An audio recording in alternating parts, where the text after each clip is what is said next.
तो नमस्कार मित्रों, फरी एक बार आप सबનું हार्दिक स्वागत है આપણી યુટ્યુબ ચેનલ રાહુલ મકવાણા એક નર્સમાં। તો આઈ હોપ કે બધા મિત્રોને પરીક્ષા સારી ગઈ હશે અને આ પરીક્ષામાં સારું એવું તમારું સ્કોરિંગ થાય એવી હું આશા રાખું છું। તો ઘણા મિત્રોને મને કોમેન્ટ્સ આવતી હતી કે સર પેપર સોલ્યુશન મુકાવો। તો મિત્રો અહીંયા આપણે જે નર્સિંગનું પેપર હતું એનું આપણે ટોટલ સોલ્યુશન અહીંયા મૂકવામાં આવે છે। તો મિત્રો અહીંયા દરેક પ્રશ્નના જવાબ આપેલા છે, પરંતુ આ બધા જવાબો જે છે એ મારા નોલેજ પ્રમાણે, રેફરન્સ બુક પ્રમાણે અને ઇન્ટરનેટ રેફરન્સ આ ત્રણેય વસ્તુમાંથી ભેગા કરેલા ફાઇનલ આન્સર છે। ફાઇનલ આન્સર કીમાં અને આન્સર વચ્ચે માઇનોર ડિફરન્ટ હોઈ શકે છે, તે માઇનોર ડિફરન્ટ ધ્યાનમાં રાખીને જ આગળ વધુ। બટ મોટા ભાગના જે અહીંયા જવાબ હશે એ બધા સાચા જ હશે। એકાદ બે જે પ્રશ્નો છે એમાં વેરિએશન આવવાની શક્યતાઓ રહેલી છે। તો આઈ હોપ કે આ પેપર સોલ્યુશન તમને ઉપયોગી થશે અને આ પેપર સોલ્યુશન પૂર્ણ થયા બાદ તમારે કેટલો સ્કોર થાય છે એ નીચે કોમેન્ટ સેક્શનમાં ચોક્કસથી લખજો અને તમારી જે કોમેન્ટ્સ હશે એના આધારે આપણે ગુજરાતીનું પેપર સોલ્યુશન પણ કરીશું। તો શરૂ કરીએ આપણે આજનું નર્સિંગનું જે પેપર હતું એનું પેપર સોલ્યુશન। તો આઈ હોપ કે આ વિડીયો તમને ઉપયોગી થશે। તો જે મિત્રો આ ચેનલ પર નવા છે એ લોકોને મારે રિક્વેસ્ટ છે કે આ ચેનલને સબસ્ક્રાઈબ કરી લો અને નોટિફિકેશન માટેનું બેલ આઇકોન પ્રેસ કરી દો। તો શરૂ કરીએ આપણું આજના પેપર સોલ્યુશન। તો મિત્રો અહીંયા મેં પ્રશ્નને નંબર નથી આપ્યો, એટલે કે આ વિડીયો ત્યારે તમે જોઈ રહ્યા હોય ત્યારે તમારું જે પેપર છે એ સાથે લઈને બેસજો, કારણ કે હું અહીંયા જે ક્વેશ્ચન બોલતો હશું એ તમારી ક્વેશ્ચન પેપરમાં અલગ અલગ સિરિયલ નંબર હોઈ શકે છે। તો પ્રશ્ન હું બોલીશ એ તમારા પેપરમાંથી શોધવાનો રહેશે અને રાઈટ આન્સર ટીક કરવાનો રહેશે। તો અહીંયા આપણે ઓપ્શન ડિસ્કસ નહીં કરશું, ડાયરેક્ટ એનો સાચો જે આન્સર હશે એ ડિસ્કસ કરશું। તો શરૂ કરીએ આપણો આજનો વિડીયો લેક્ચર। તો આજના વિડીયો લેક્ચરમાં આપણે આજરોજ લેવાયેલ નર્સિંગ પરીક્ષાનું નર્સિંગ પેપરનું સોલ્યુશન જોવાના છીએ। તો શરૂ કરીએ આપણું આ પેપર સોલ્યુશન।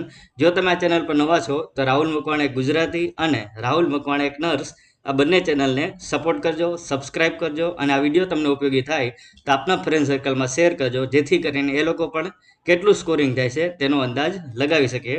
તો શરૂ કરીએ છીએ। તો મિત્રો પહેલો પ્રશ્ન એવો હતો ક્રોનોથેરાપી। તો મિત્રો આ પ્રશ્ન ખાસ ધ્યાનથી વાંચવા જેવો હતો। ઘણા મિત્રો અહીંયા કીમોથેરાપી સમજી બેઠેલા છે, પણ કીમોથેરાપી નહીં, પરંતુ શું લખેલું છે ક્રોનોથેરાપી। તો ક્રોનોથેરાપી શું છે? તો મિત્રો ખાસ યાદ રાખો, ક્રોનોથેરાપી જે છે સ્લીપ ડિસઓર્ડરમાં વપરાય છે। શેમાં વપરાય છે? સ્લીપ ડિસઓર્ડરમાં। તો રાઈટ આન્સર આવશે મેનિપ્યુલેટિંગ પેશન્ટ સ્લીપ શિડ્યુલ। તો ક્લિયર મિત્રો હવે? તો ક્રોમોથેરાપીનો સાચો જવાબ આવશે મેનિપ્યુલેટિંગ સ્લીપ શિડ્યુલ। તો તમારે ટીક કરવું હોય તો ટીક કરી લો તમારા પેપરમાં। રાઈટ આન્સર આવશે મેનિપ્યુલેટિંગ પેશન્ટ સ્લીપ શિડ્યુલ। તો ક્રોનોથેરાપી મેઇનલી સ્લીપ ડિસઓર્ડર જે છે એની ટ્રીટમેન્ટમાં વપરાય છે। તો ક્લિયર મિત્રો હવે? તો આગળ વધીએ ક્વેશ્ચન નંબર 2 ઉપર। ક્વેશ્ચન નંબર 2 એવો છે ઓટિસ્ટિક ચાઇલ્ડ શો, એટલે કે ઓટિસ્ટિક બિહેવિયર એટલે કે ઓટિસ્ટિક ડિસઓર્ડર વાળા બાળકમાં નીચેનામાંથી શું જોવા મળે છે? તેનો રાઈટ આન્સર છે કેટાટોનિક લાઇક રિજિડિટી। શું જોવા મળશે મિત્રો?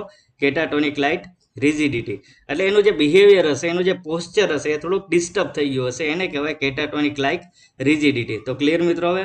તો તમારા પેપરમાં ટીક કરી લો ઓટિસ્ટિક ચાઇલ્ડ શો, એમાં રાઈટ આન્સર આવશે કેટાટોનિક લાઇક રિજિડિટી। તો ક્લિયર મિત્રો હવે? આઈ હોપ કે તમે લોકોએ પણ આ જ આન્સર લખ્યો હશે। તો આગળ વધીએ ક્વેશ્ચન નંબર 3 પર। Rapid succession of incomplete and poorly connected idea. તો અહીંયા તમને એવું પૂછવા માંગે છે રેપિડ સક્સેશન ઓફ ઇનકમ્પ્લીટ એટલે કે પૂરેપૂરો વિચાર ના આવે અને પુઅરલી કનેક્ટેડ આઈડિયા હોય, તો ખાસ યાદ રાખજો મિત્રો, rapidly succession and incomplete of poorly connected idea. તો આ તમારા પેપરમાં જે આન્સર છે એનો રાઈટ આન્સર આવશે ફ્લાઇટ્સ ઓફ આઈડિયા। શું હશે મિત્રો right idea? Flights of idea. તો એ છે રાઈટ આન્સર। તો ક્લિયર મિત્રો હવે? Rapid succession of incomplete and poorly connected idea is known as the flight of idea. તો અહીંયા મિત્રો શું હશે કે એક પછી ઘણા બધા વિચારો આવશે, એક વિચાર કમ્પ્લીટ નહીં થયો હોય, એક વિચાર હાલતો હશે ત્યાં તરત બીજો વિચાર આવી જશે અને પુઅરલી કનેક્ટેડ વિચાર હશે, એટલે એને કહેવાય ફ્લાઇટ્સ ઓફ આઈડિયા। તો આઈ હોપ કે આનો સાચો જવાબ તમને ખ્યાલ આવી ગયો હશે। તો આગળ વધીએ આપણા ક્વેશ્ચન નંબર 4 ઉપર। ક્વેશ્ચન નંબર 4 એવો છે the stage of growth and development which is concern with the role of identification. એટલે કે બાળકમાં જે ગ્રોથ એન્ડ ડેવલપમેન્ટનો જોવા મળે છે એમાંથી રોલ ઓફ આઈડેન્ટિફિકેશન એ ક્યારે જોવા મળે છે? તો આ જે પ્રશ્ન હતો એનો રાઈટ આન્સર આવશે મિત્રો જનાઇટલ। કયું આવશે મિત્રો? જનાઇટલ। તો ક્લિયર? તો આગળ વધીએ છીએ આપણે ક્વેશ્ચન નંબર 5 પર। What do you mean by fetal macrosomia? What do you mean by fetal macrosomia? તો મિત્રો જે લોકોએ અગાઉ મેં મારી ચેનલ પર medical surgical midwifery midwifery paediatric એવી રીતે જે એમસીક્યુ પૂછેલા હતા એમાં આ એમસીક્યુ આપણે ડિસ્કસ થયેલો હતો. જે વિડીયો લેક્ચર તમે ધ્યાનથી જોયો હોત તો આજનો જવાબ તમને આવડી જાય કે what do you mean by fetal macrosomia. તો ખાસ યાદ રાખજો મિત્રો કે એટ બર્થ સમયે બાળકનું વજન 4.5 કિલોથી વધારે હોય તે કન્ડિશનને કહેવાય મેક્રોસોમિયા. તો આઈ હોપ કે આનો જવાબ તમને આવડી ગયો હશે. આ પ્રશ્ન આપણે ઓલરેડી એમસીક્યુ જે મોસ્ટ ટાઈમ જોયા એમાં ડિસ્કસ થઈ ગયેલો હતો. તો ક્લિયર મિત્રો હવે તો birth weight more than 4.5 kg is known as the fetal macrosomia. તો ક્લિયર મિત્રો હવે તો ફિટલ મેક્રોસોમિયા એટલે આપણે શું યાદ રાખશું કે બાળકનું જે વજન છે એ 4.5 કિલો કરતા વધારે હોય એને કહેવાય ફિટલ મેક્રોસોમિયા. તો આઈ હોપ કે આ જે પ્રશ્નોનું આપણે ડિસ્કશન કરીએ છીએ એ તમને પેપર સોલ્યુશન ખૂબ જ ઉપયોગી થશે. તો મિત્રો શરૂઆતમાં મેં કીધું કે આ જે પેપર સોલ્યુશન આપણે પૂર્ણ થાય એની સાથે તમારે કેટલું સ્કોરિંગ છે એ તમે નીચે કોમેન્ટ સેક્શનમાં જણાવજો, જેથી કરીને મેરિટ કેટલે અટકે એનો આપને આઈડિયા અથવા તો અંદાજો આવી શકે. તો ક્લિયર મિત્રો હવે તો નેક્સ્ટ આગળ વધીએ ક્વેશ્ચન નંબર 6 ઉપર. Endometrium of pregnant uterus is known as. તો જે લોકો મિડવાઇફરીના મોસ્ટ એમપી એમસીક્યુનો વિડીયો જોયો તેમાં પણ આ પ્રશ્ન આપણે ડિસ્કસ કરેલો જ હતો કે એન્ડોમેટ્રિયમ ઓફ પ્રેગ્નન્ટ યુટ્રસ એટલે કે યુટ્રસમાં જે પ્રેગ્નન્સી રહી તો તેને શું કહેવામાં આવે છે. તો આ પ્રશ્ન આપણે ઓલરેડી એમસીક્યુના વિડીયોમાં ડિસ્કસ થયેલો જ હતો. તો ઘણા બધા એમસીક્યુ તો મિત્રો તમે બધા વિડીયો ધ્યાનથી જોયા હશે તો એમાંથી ઘણા બધા પ્રશ્નો આ એક્ઝામમાં પૂછાયેલા છે, એટલે એ વિડીયો તમને યુઝફુલ થયો હશે એવું માનું છું. તો મિત્રો આમાં સાચો જવાબ આવશે ડેસિડ્યુઆ. શું આવશે મિત્રો સાચો જવાબ? ડેસિડ્યુઆ. તો endometrium of pregnant uterus is known as the decidua. તો ક્લિયર મિત્રો હવે તો આનો રાઈટ આન્સર આવશે ડેસિડ્યુઆ. તો નેક્સ્ટ આગળ વધીએ ક્વેશ્ચન નંબર 7 પર. What of the following is the nurse initial action when the umbilical cord prolapse occur. જ્યારે અમ્બેલિકલ કોર્ડ પ્રોલેપ્સ જોવા મળે તો નર્સે સૌ પ્રથમ કઈ એક્શન લેવી જોઈએ? તો મિત્રો આ પ્રશ્ન પણ આપણે ડિસ્કશન ઓલરેડી થઈ ગયેલો છે વિડીયોમાં કે જ્યારે બી અમ્બેલિકલ કોર્ડ પ્રોલેપ્સ જોવા મળે તો તેમાં નર્સે apply sterile warm saline to exposed cord. એટલે કે જેટલો ભાગ કોર્ડનો બહાર આવેલો છે એ કોર્ડના ભાગને સલાઇન વોટરવાળું ડ્રેસિંગ આપવું. એટલે કે apply sterile warm saline to the expose cord. તો આ ખાસ યાદ રાખો મિત્રો. તો રાઈટ આન્સર આવશે apply sterile warm saline to the expose cord. તો ક્લિયર મિત્રો હવે તો આઈ હોપ કે આ જવાબ તમે લખેલો હશે. તો આગળ વધીએ ક્વેશ્ચન નંબર 8 પર. Which of the following would be nurse in a client experiencing abruptio placenta વાળું ક્લાયન્ટ હોય એમાં નીચેનામાંથી કઈ વસ્તુ જોવા મળે છે? તો એનો રાઈટ આન્સર આવશે મિત્રો કન્સીલ્ડ or external dark red bleeding. શું યાદ રાખશો મિત્રો આપણે? કન્સીલ્ડ or external dark red bleeding. તો એ છે આનો રાઈટ આન્સર છે. તો તમારા પેપરમાં ટીક કરી લો concealed or external dark red bleeding is the right answer. તો આગળ વધીએ ક્વેશ્ચન નંબર 9 પર. A nurse reviewing the record of client in a labor room and note that nurse midwife has documented that the fetus is in -1 station. The nurse determined that fetal presenting part is. તો મિત્રો આપણે મિડવાઇફરીના પ્રશ્નમાં પણ આપણે આ પ્રશ્ન discuss કરેલો હતો. ત્યાં આપણે અહીંયા -1 તમને એક્ઝામમાં પૂછાયેલું હતું. જ્યારે આપણે જે ક્વેશ્ચન લીધો હતો મિડવાઇફરીના એમસીક્યુમાં +1 હતું. તો +1 હતું તો આપણે હતું ઇસ્ચિયલ સ્પાઇન. હવે -1 હોય તો પ્રેઝન્ટિંગ પાર્ટ કઈ જગ્યાએ હોય એ તમને આ પૂછવા માગે છે. તો એનો રાઈટ આન્સર આવશે 1 સેન્ટીમીટર અબો ઇસ્ચિયલ સ્પાઇન. શું આવશે મિત્રો? 1 સેન્ટીમીટર અબો ઇસ્ચિયલ સ્પાઇન. તો ક્લિયર મિત્રો હવે તો માઇનસ હોય તો 1 સેન્ટીમીટર અબો ઇસ્ચિયલ સ્પાઇન આવશે અને +1 હોય તો 1 સેન્ટીમીટર બિલો ઇસ્ચિયલ સ્પાઇન. તો ક્લિયર મિત્રો હવે તો આ પ્રશ્ન પણ આપણે મિડવાઇફરીના મોસ્ટ ટાઈમ એમસીક્યુમાં ડિસ્કશન થયેલો છે. એટલે કે આપણે જેટલા પણ પ્રશ્નો જોયેલા એમાંથી ઘણા બધા પ્રશ્નો આ તમારી એક્ઝામમાં પૂછાયેલા છે અને આઈ હોપ કે બધા વિડીયો તમને ઉપયોગી થયા હશે. તો આગળ વધીએ ક્વેશ્ચન નંબર 10 પર. When delivering baby's head, the nurse support the mother's perineum to prevent tear. This technique is called. એટલે કે જ્યારે બેબીના હેડની ડિલિવરી કરવામાં આવે છે ત્યારે મધર પેરીનિયમને સપોર્ટ કરે છે એને ટીયર ના થાય એના માટે.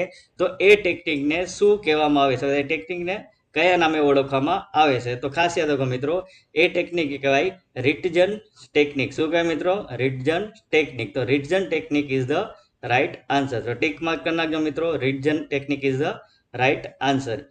તો આગળ વધીએ ક્વેશ્ચન નંબર 11 ઉપર. The peak point of uterine contraction is called. એટલે કે યુટેરાઇન કોન્ટ્રાક્શન જે છે એનું જે પીક પોઈન્ટ હોય એને શું કહેવામાં આવે છે? તેનો રાઈટ આન્સર આવશે મિત્રો એકમી. શું કહેશું મિત્રો? એકમી. તો ખાસ મિત્રો આ પ્રશ્ન ટીક કરી લેજો, કારણ કે એકમી જે છે એ યુટેરાઇન કોન્ટ્રાક્શનનો પીક પોઈન્ટ છે. તો યુટેરાઇન કોન્ટ્રાક્શનના પીક પોઈન્ટને શું કહેશું આપણે? એકમી. તો ક્લિયર મિત્રો. હવે આગળ વધીએ ક્વેશ્ચન નંબર 11 ઉપર. When the shiny portion of placenta come out first, this is called which mechanism? એટલે કે પ્લેસેન્ટાનો જે શાઇનિંગ પોર્શન જે છે એ પહેલા ડિલિવર થાય અથવા તો એ પહેલા બહાર આવે તો એ મેકેનિઝમને કયું મેકેનિઝમ કહેવામાં આવે છે? તો મિત્રો ખાસ યાદ રાખો, એ મેકેનિઝમને કહેવાય સ્કુડ્સ મેકેનિઝમ. કયું કહેવાય? સ્કુડ્સ મેકેનિઝમ. તો ડિલિવરી ઓફ પ્લેસેન્ટામાંથી તમને આ પ્રશ્ન પૂછાયેલો છે. તો ખાસ શું યાદ રાખો આપણે? Schools mechanism. તો ડિલિવરીમાં દરમિયાન એટલે કે પ્લેસેન્ટાની ડિલિવરી દરમિયાન શાઇની પોર્શન બહાર આવે તો એ મેકેનિઝમને કહેવાય સ્કુલ્સ મેકેનિઝમ. તો ક્લિયર મિત્રો. હવે તો આગળ વધીએ ક્વેશ્ચન નંબર 13 પર. The first permanent tooth is. નીચેનામાંથી કયો દાંત એ ફર્સ્ટ પરમેનન્ટ ટૂથ છે? તો ખાસ યાદ રાખજો મિત્રો, મોલાર એટ 6 યર એટલે કે 6 વર્ષની ઉંમરે આવતો મોલાર ટૂથ એ ફર્સ્ટ પરમેનન્ટ ટૂથ છે. તો ટીક માર્ક કરી નાખો મિત્રો તમારા ક્વેશ્ચન પેપરમાં. તો molar at 6 year is the permanent tooth, જે સૌથી પહેલા આવે છે. તો ખાસ યાદ મિત્રો કે બાળકોમાં સૌથી પહેલા 6 વર્ષની ઉંમરે મોલાર ટૂથ આવે છે. તો આગળ વધીએ ક્વેશ્ચન નંબર 14 ઉપર. C3C sign. 3C સાઇન એટલે કે coughing, choking and cyanosis are the clinical features of. એટલે મિત્રો અહીંયા તમને એવું પૂછવા માંગતા હતા કે જે 3C સાઇન છે એટલે કે કફિંગ, ચોકિંગ અને સાઇનોસિસ છે એ કયા ડિસીઝના સિમ્ટમ્સ છે? તો ખાસ યાદ રાખજો મિત્રો, 3C સાઇન એટલે કે કફિંગ, ચોકિંગ અને સાઇનોસિસ એ ટ્રેક્યો ઇસોફેજિયલ ફિસ્યુલામાં જોવા મળે છે. શેમાં જોવા મળે છે મિત્રો? ટ્રેક્યો ઇસોફેજિયલ ફિસ્યુલા એટલે TEF. તો ખાસ રાઈટ આન્સર આવશે ટ્રેક્યો ઇસોફેજિયલ ફિસ્યુલા. તો ક્લિયર મિત્રો. હવે તો 3C sign is the clinical features of tracheo oesophageal fistula. તો ટીક માર્ક કરો મિત્રો રાઈટ આન્સર. તો આગળ વધીએ ક્વેશ્ચન નંબર 15 ઉપર. According to Rubin's theory, the maternal role adaption, the mother will go through the 3 stage during the postpartum period. This stage are. એટલે કે રૂબિન્સની થિયરી પ્રમાણે મેટર્નલ રોલ જે છે એની થિયરી પ્રમાણે adaptation the mother will go through the 3 stage during the postpartum period. એટલે કે 3 સ્ટેજ પૂરા કર્યા પછી એ 3rd સ્ટેજમાં પોસ્ટપાર્ટમ પીરિયડમાં જાય છે. તો તેને શું કહેવામાં આવે છે? તો ખાસ યાદ મિત્રો, તો આ રૂબિન્સ થિયરી જે છે એણે ડિલિવરીના સ્ટેજ જે છે એ એક્સપ્લેનેશન કરેલા છે. તો રૂબિન્સ થિયરી પ્રમાણે રાઈટ આન્સર આવશે taking in, taking hold and letting go. તો આ આપણો આવશે રાઈટ આન્સર. તો મિત્રો ખાસ આ આન્સર જે છે એ ટીક માર્ક કરજો, taking in, taking hold and letting go. તો ક્લિયર મિત્રો. હવે તો આગળ વધીએ ક્વેશ્ચન નંબર 16 ઉપર. Cervical softening and uterine souffle are classify as a which of following. Cervical softening અને યુટેરાઇન સફલ એ ડિલિવરી પ્રેગ્નન્સીના કયા સાઇનમાં ક્લાસિફાઈ કરવામાં આવે છે? તો મિત્રો ડિલિવરીના જે સાઇન છે પોઝિટિવ, પ્રિઝમ્પટિવ ને પોઝિટિવ સાઇન છે, પ્રિઝમ્પટિવ સાઇન છે, પ્રોબેબલ સાઇન છે, એમાં તમને આ પ્રશ્ન પૂછવા માગે છે કે સર્વાઇકલ સોફ્ટનિંગ અને યુટેરાઇન સફલ જે જોવા મળે છે એ સાઇનને ડિલિવરીના કયા સાઇનમાં ક્લાસિફાઈ કરવામાં આવે છે?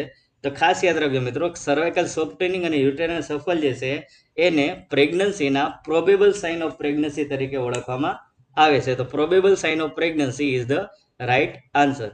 તો મિત્રો તમારો સમય ના બગડે એટલે હું તમને ઓપ્શન આપતો નથી, ડાયરેક્ટલી જવાબ આપી દઉં છું. જો આ વિડીયો તમને ઉપયોગી થયો હોય તો આ વિડીયોને પ્લીઝ લાઇક કરજો અને આ વિડીયોને તમારા ગ્રુપમાં પણ શેર કરજો, જેથી કરીને એ લોકો પણ પેપર સોલ્યુશન કરીને તમને માર્ક્સ કહી શકે. અને નીચે તમારે કોમેન્ટ સેક્શનમાં લાસ્ટમાં ટોટલ જણાવવાનું ભૂલશો નહીં. તો આગળ વધીએ ક્વેશ્ચન નંબર 17 ઉપર. Which of the following area would the nurse expect to observe કેલોઝમાં. કેલોઝમાં ના એસેસમેન્ટ કરતી વખતે અથવા તો કેલેસ્માનું એસેસમેન્ટ કરતી વખતે નર્સે કયા એરિયા જે છે એનું ઓબ્ઝર્વેશન કરવું જોઈએ. તો ખાસ યાદ રાખજો મિત્રો, cheek, forehead and nose is the right answer. તો ટીક માર્ક લ્યો મિત્રો, cheek, forehead and nose is the right answer. તો ક્લિયર મિત્રો. તો ખાસ જ્યારે બી નર્સ જે છે એ કેલોઝમાનું ઓબ્ઝર્વેશન કરતા હોય ત્યારે ચીક્સ, ફોરેડ અને નોઝ આ ત્રણેયનું એને ઓબ્ઝર્વેશન કરવું જોઈએ. તો ક્લિયર મિત્રો. હવે તો આગળ વધીએ ક્વેશ્ચન નંબર 18 ઉપર. Which of the following complication is mostly likely responsible for a delay postpartum haemorrhage.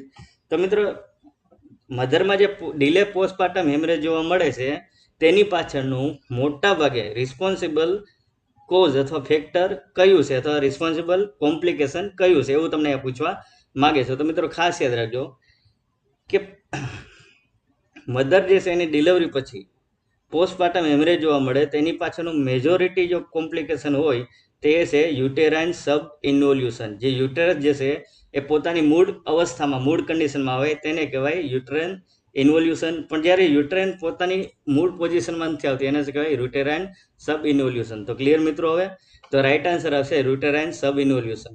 તો ટીક માર્ક કરી લો તમારા પેપરમાં. તો આગળ વધીએ ક્વેશ્ચન નંબર 19 ઉપર. તો ક્વેશ્ચન નંબર 19 એવો છે, which of the following feature is incorrect about the pathological jaundice in a newborn. તો મિત્રો આ પ્રશ્ન તમારા પેપરમાં છે તો આ પ્રશ્ન ગોતી લ્યો પહેલા. તમને પ્રશ્ન એવો પૂછાય છે મિત્રો, એ પ્રશ્ન હું એક્સપ્લેન પણ સાથે સાથે કરતો જાઉં જેથી કરીને તમને એનો રાઈટ આન્સર ખ્યાલ આવે. ક્લિયર. હવે એક્ઝામમાં ઘણી વાર એવું બન્યું કે તમને પ્રશ્ન આવડતો હોય પણ તમે પ્રશ્ન વાંચવામાં ઉતાવળ કરી ગયા હોય તો તમે બીજો પ્રશ્ન પણ આન્સર ટીક કરીને આવ્યો હોય તો એટલે હું એ પ્રશ્ન રિપીટ કરું છું અને તમને પેપરમાં પ્રશ્ન ગોતવા માટેનો ટાઈમ મળી રહે એટલા માટે પણ હું તમને એ સમય આપું છું. પ્રશ્ન એવો છે, which of the following feature is incorrect about the pathological jaundice in a newborn. નાના બાળકોમાં ન્યૂબોર્નમાં જોવા મળતા પેથોલોજીકલ જોન્ડિસ વિશે નીચેનામાંથી કઈ બાબત ખોટી છે? તેમાં રાઈટ આન્સર આવશે never appear within 24 hour of birth. એટલે કે જન્મના 24 કલાકમાં જોવા મળતો નથી.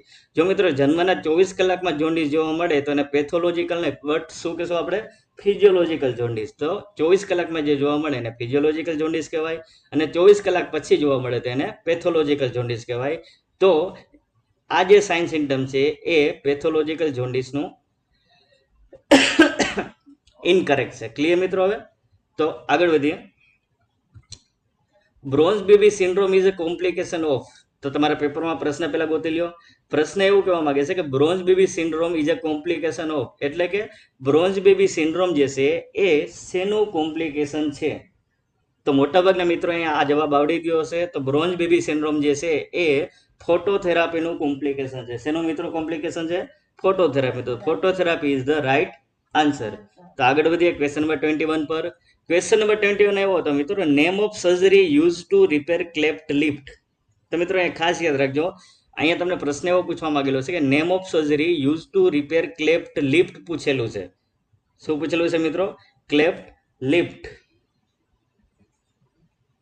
પ્રશ્ન એવો છે મિત્રો કે name of surgery use to repair cleft lip પૂછેલું છે.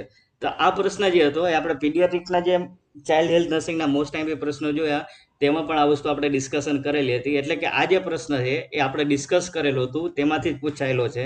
તો એનો રાઈટ આન્સર આવશે કેલિયોપ્લાસ્ટી. શું આવશે મિત્રો? જ્યારે બી ક્લેફ્ટ લિપની સર્જરી કરવામાં આવે તો તેને કેલિયોપ્લાસ્ટી તરીકે ઓળખવામાં આવે છે. તો ક્લિયર મિત્રો. હવે તો ખાસ યાદ રાખજો મિત્રો, ક્લેફ્ટ લિપની સર્જરીને શું કીધું આપણે? કેલિયોપ્લાસ્ટી. તો આગળ વધીએ ક્વેશ્ચન નંબર 22 ઉપર. ક્વેશ્ચન નંબર 22 એવો છે, highest level of need according to Maslow hierarchy model. તો એ મિત્રો આ પ્રશ્ન સમજવામાં ખાસ ધ્યાન આપજો. ઘણા મિત્રો આ પ્રશ્નમાં આઈ થિંક ભૂલ કરીને આવેલા હશે. તમને અહીંયા એવું પૂછેલું છે કે highest level of need according to Maslow hierarchy model. એટલે કે માસ્લો હિરાર્કી મોડલ પ્રમાણે હાઈએસ્ટ લેવલ ઉપર એટલે કે સૌથી ટોપ ઉપર, અહીં મિત્રો ખાસ ધ્યાન રાખજો કે ટોપ ઉપર એવું પૂછેલું છે, બેઝિક નથી પૂછતા. તો highest level of need according to Maslow hierarchy model તેમાં આવશે મિત્રો સેલ્ફ એક્ચ્યુઅલાઇઝેશન. શું આવશે મિત્રો? Self actualization. તો ઘણા મિત્રો અહીંયા એ સિવાયના ઓપ્શન ક્લિક કરીને આવેલા છે. બટ હાઈએસ્ટ લેવલ પૂછે તો સેલ્ફ એક્ચ્યુઅલાઇઝેશન, બેઝિક લેવલ ઓફ પૂછે તો જે સેફ્ટી ને બધું હતું એ. બટ અહીંયા તમને પૂછેલું છે હાઈએસ્ટ લેવલ ઓફ નીડ, તો એમાં આવશે self actualization. Need is the right answer. તો આ ટીક કરી નાખો મિત્રો, self actualization is the right answer. તો આગળ વધીએ ક્વેશ્ચન નંબર 23 પર. Human anatomical waste should be discarded in a following coloured container in a hospital. એટલે કે હ્યુમન એનાટોમિકલ વેસ્ટ જે છે એને નીચેનામાંથી કયા રંગની ડસ્ટબિનમાં ડિસ્કાર્ડ કરવામાં આવે છે? તો મિત્રો આ પ્રશ્ન કોમન છે, બાયોમેડિકલ વેસ્ટમાંથી પૂછેલો છે અને આ બધા પ્રશ્નનો જવાબ તમને આવડી ગયો છે. કોમન વસ્તુ છે કે હ્યુમન એનાટોમિકલ વેસ્ટ જે છે એને યલો બેગમાં ડિસ્કાર્ડ કરવામાં આવે છે. તો ક્લિયર મિત્રો? આઈ થિંક કે બધા મિત્રોએ આનો જવાબ રાઈટ જ લખેલો હશે. તો આગળ વધીએ ક્વેશ્ચન નંબર 24 ઉપર. તો ક્વેશ્ચન નંબર 24 એવો છે મિત્રો કે best time to collect sputum sample for acid fast bacilli. એટલે કે એસિડ ફાસ્ટ બેસિલાઈ માટે સ્પુટમ કલેક્ટ કરવું છે તો તેના માટેનો બેસ્ટ ટાઈમ કયો છે? તો મિત્રો તમને એમાં ઓપ્શનમાં આપેલા હતા morning after wake up, after breakfast, option C હતો ઇવનિંગ, અને ઓપ્શન હતો વેનેવર ધ પર્સન કફ, એટલે કે પર્સન જ્યારે કફિંગ કરે ત્યારે. તેમાં રાઈટ આન્સર તમારો આવશે મોર્નિંગ આફ્ટર વેકઅપ, એટલે કે વ્યક્તિ જ્યારે જાગે તરત જ એનું સ્પુટમ કલેક્ટ કરવું એ એએફબી માટેનો બેસ્ટ ટાઈમ છે. તો મિત્રો રાઈટ આન્સર આવશે મોર્નિંગ આફ્ટર વેકઅપ, એટલે કે અર્લી મોર્નિંગનો જે સ્પુટમ છે એ એએફબી માટે સિલેક્ટ કરવામાં આવે છે. તો આગળ વધીએ ક્વેશ્ચન નંબર 25 પર. Lateral curvature of spine is called. એટલે કે સ્પાઇન જે છે એના લેટરલ કર્વેચરને શું નામ આપવામાં આવે છે? તો મિત્રો ફંડામેન્ટલ આપણે જે ફર્સ્ટ લેક્ચર અપલોડ કરેલો હતો તેમાં આ ત્રણ કન્ડિશન વિશે આપણે ડિટેલમાં સમજાવેલું હતું. એટલે કે આ જે પ્રશ્ન છે આપણે ડિસ્કસ કરેલું છે તેમાંથી જ પૂછાયેલો છે. તો ત્યાં એ સમયે આપણે કાઇફોસિસ, લોર્ડોસિસ અને સ્કોલિયોસિસ વિશે ડિસ્કશન કરેલું હતું. તો આઈ થિંક આમાંથી તમારો પ્રશ્ન છે. તો તમને ઓપ્શનમાં હતું option A kyphosis, option B lordosis, option C scoliosis and option D હતો ગોનોસિસ. તો ખાસ મિત્રો યાદ રાખો કે lateral curvature of spine is known as the scoliosis. તો ક્લિયર મિત્રો? હવે તો scoliosis is the right answer. The lateral curvature of spine is known as the scoliosis. તો આગળ વધીએ ક્વેશ્ચન નંબર 26 પર. Sharp instrument should not be sterilized by. એટલે કે શાર્પ ઇન્સ્ટ્રુમેન્ટ છે એને નીચેનામાંથી કઈ મેથડ દ્વારા સ્ટરીલાઇઝ કરવામાં આવતું નથી? તેમાં તમને ઓપ્શન આપેલા હતા. ઓપ્શન એ હતો કુલિંગ, ઓપ્શન બી છે બોઇલિંગ, ઓપ્શન સી છે hot air oven and option D હતું એન્ટીસેપ્ટિક સોલ્યુશન. તો ખાસ યાદ રાખજો મિત્રો કે શાર્પ ઇન્સ્ટ્રુમેન્ટ છે એને બોઇલિંગ મેથડ દ્વારા ક્યારે પણ સ્ટરીલાઇઝ કરવામાં આવતા નથી. તો ઓપ્શન જે બોઇલિંગ હતો એ આપણો રાઈટ આન્સર છે. તો ક્લિયર મિત્રો? હવે તો આગળ વધીએ ક્વેશ્ચન નંબર 27 ઉપર. Ideal ratio of nurse to patient in ICU. એટલે કે આઈસીયુ જે છે એમાં પેશન્ટ અને નર્સનો રેશિયો કેટલો હોવો જોઈએ? તો મિત્રો આ એક પ્રશ્ન એવો છે કે એમાં મતાંતર હોય છે, પણ as per the book આઈસીયુમાં nurse અને પેશન્ટનો રેશિયો હોય છે 1:1. કેટલો હોય છે રેશિયો? 1:1. તો આ એક પ્રશ્ન ટીક માર્ક કરીને રાખજો, કારણ કે આ એક પ્રશ્ન એવો છે કે જે થોડુંક મતાંતર ધરાવે છે, બટ અત્યારે આપણે 1:1 કન્સિડર કરીને ચાલીએ છીએ. તો ક્લિયર મિત્રો? હવે તો આગળ વધીએ ક્વેશ્ચન નંબર 28 પર. ક્વેશ્ચન નંબર 28 એવો છે the method use for the administering medication into the ear. તો મિત્રો આ પ્રશ્ન પણ આપણે ડિસ્કશન થઈ ગયેલો હતો, જે આપણે મોસ્ટ ટાઈમ એમસીક્યુ જોયા હતા એમાં, કે ઇયરમાં મેડિકેશન એડમિનિસ્ટ્રેશન કરવાનું જે મેથડ છે એને શું નામ આપવામાં આવે છે? તો આપણે મિત્રો લાસ્ટમાં ફંડામેન્ટલનો જે વિડીયો લેક્ચર જોયેલો હતો કે રૂટ ઓફ મેડિકેશન, બરાબર, અથવા તો વે ઓફ મેડિકલ એડમિનિસ્ટ્રેશન. તો તેમાંથી આ પ્રશ્ન તમને પૂછાયેલો છે, એટલે કે આ વિડીયો પણ આપણે ડિસ્કશન થયેલો છે. તો એનો રાઈટ આન્સર આવશે, એમાં તમને ઓપ્શન એ આપેલા હતા ઇન્સ્ટિલેશન, ઓપ્શન બી હતો ઇન્હેલેશન, ઓપ્શન સી હતો ઇન્જેક્શન અને ઓપ્શન ડી હતો ઇન્ફિલ્ટ્રેશન. તો મિત્રો ખાસ યાદ રાખજો, એમાં સાચો જવાબ આપણો આવશે ઇન્સ્ટિલેશન. શું આવશે મિત્રો જવાબ? ઇન્સ્ટિલેશન. તો instillation is the right answer. તો ક્લિયર મિત્રો? હવે તો the method use for the administering medication in to the ear is known as the instillation. તો આગળ વધીએ ક્વેશ્ચન નંબર 29 પર. 29 એવો છે which of the following is example of an objective data. તો મિત્રો આ પ્રશ્ન તમારા પેપરમાં ગોતી લ્યો. તમને પ્રશ્ન એવો પૂછેલો કે નીચેનામાંથી કયું એ ઓબ્જેક્ટિવ ડેટા છે? તો મિત્રો અહીં ખાસ યાદ રાખો, અહીંયા બે શબ્દો છે, એક સબ્જેક્ટિવ ડેટા અને ઓબ્જેક્ટિવ ડેટા. સબ્જેક્ટિવ ડેટા એટલે જે વસ્તુની કમ્પ્લેન પેશન્ટ તમને કરે છે એને કહેવાય સબ્જેક્ટિવ ડેટા, અને બીજું છે ઓબ્જેક્ટિવ ડેટા, એટલે કે તમે ઓબ્ઝર્વ કરી શકો તો તમે જોઈ શકો છો એ ડેટાને કહેવાય ઓબ્જેક્ટિવ ડેટા. તો અહીંયા તમને ઓપ્શન આપેલા હતા feeling of worry, option B હતો pain in abdomen, option C હતો નોઝિયા એન્ડ ઓપ્શન ડી હતો ડિસ્કલરેશન ઓફ સ્કિન. તો મિત્રો એ, બી અને સી એ ત્રણ જે ઓપ્શન હતા એને આપણે સબ્જેક્ટિવ ડેટા કન્સિડર કરશું. તો રાઈટ આન્સર અહીંયા આવશે ડિસ્કલરેશન ઓફ સ્કિન, જેને આપણે જોઈ શકીએ છીએ એટલે એને આપણે કહીશું ઓબ્જેક્ટિવ ડેટા. તો આઈ થિંક કે હવે આ પ્રશ્નનો જવાબ તમને એક્ઝેક્ટ ખ્યાલ આવી ગયો છે. તો discolouration of skin is the right answer. તો આગળ વધીએ ક્વેશ્ચન નંબર 30 ઉપર.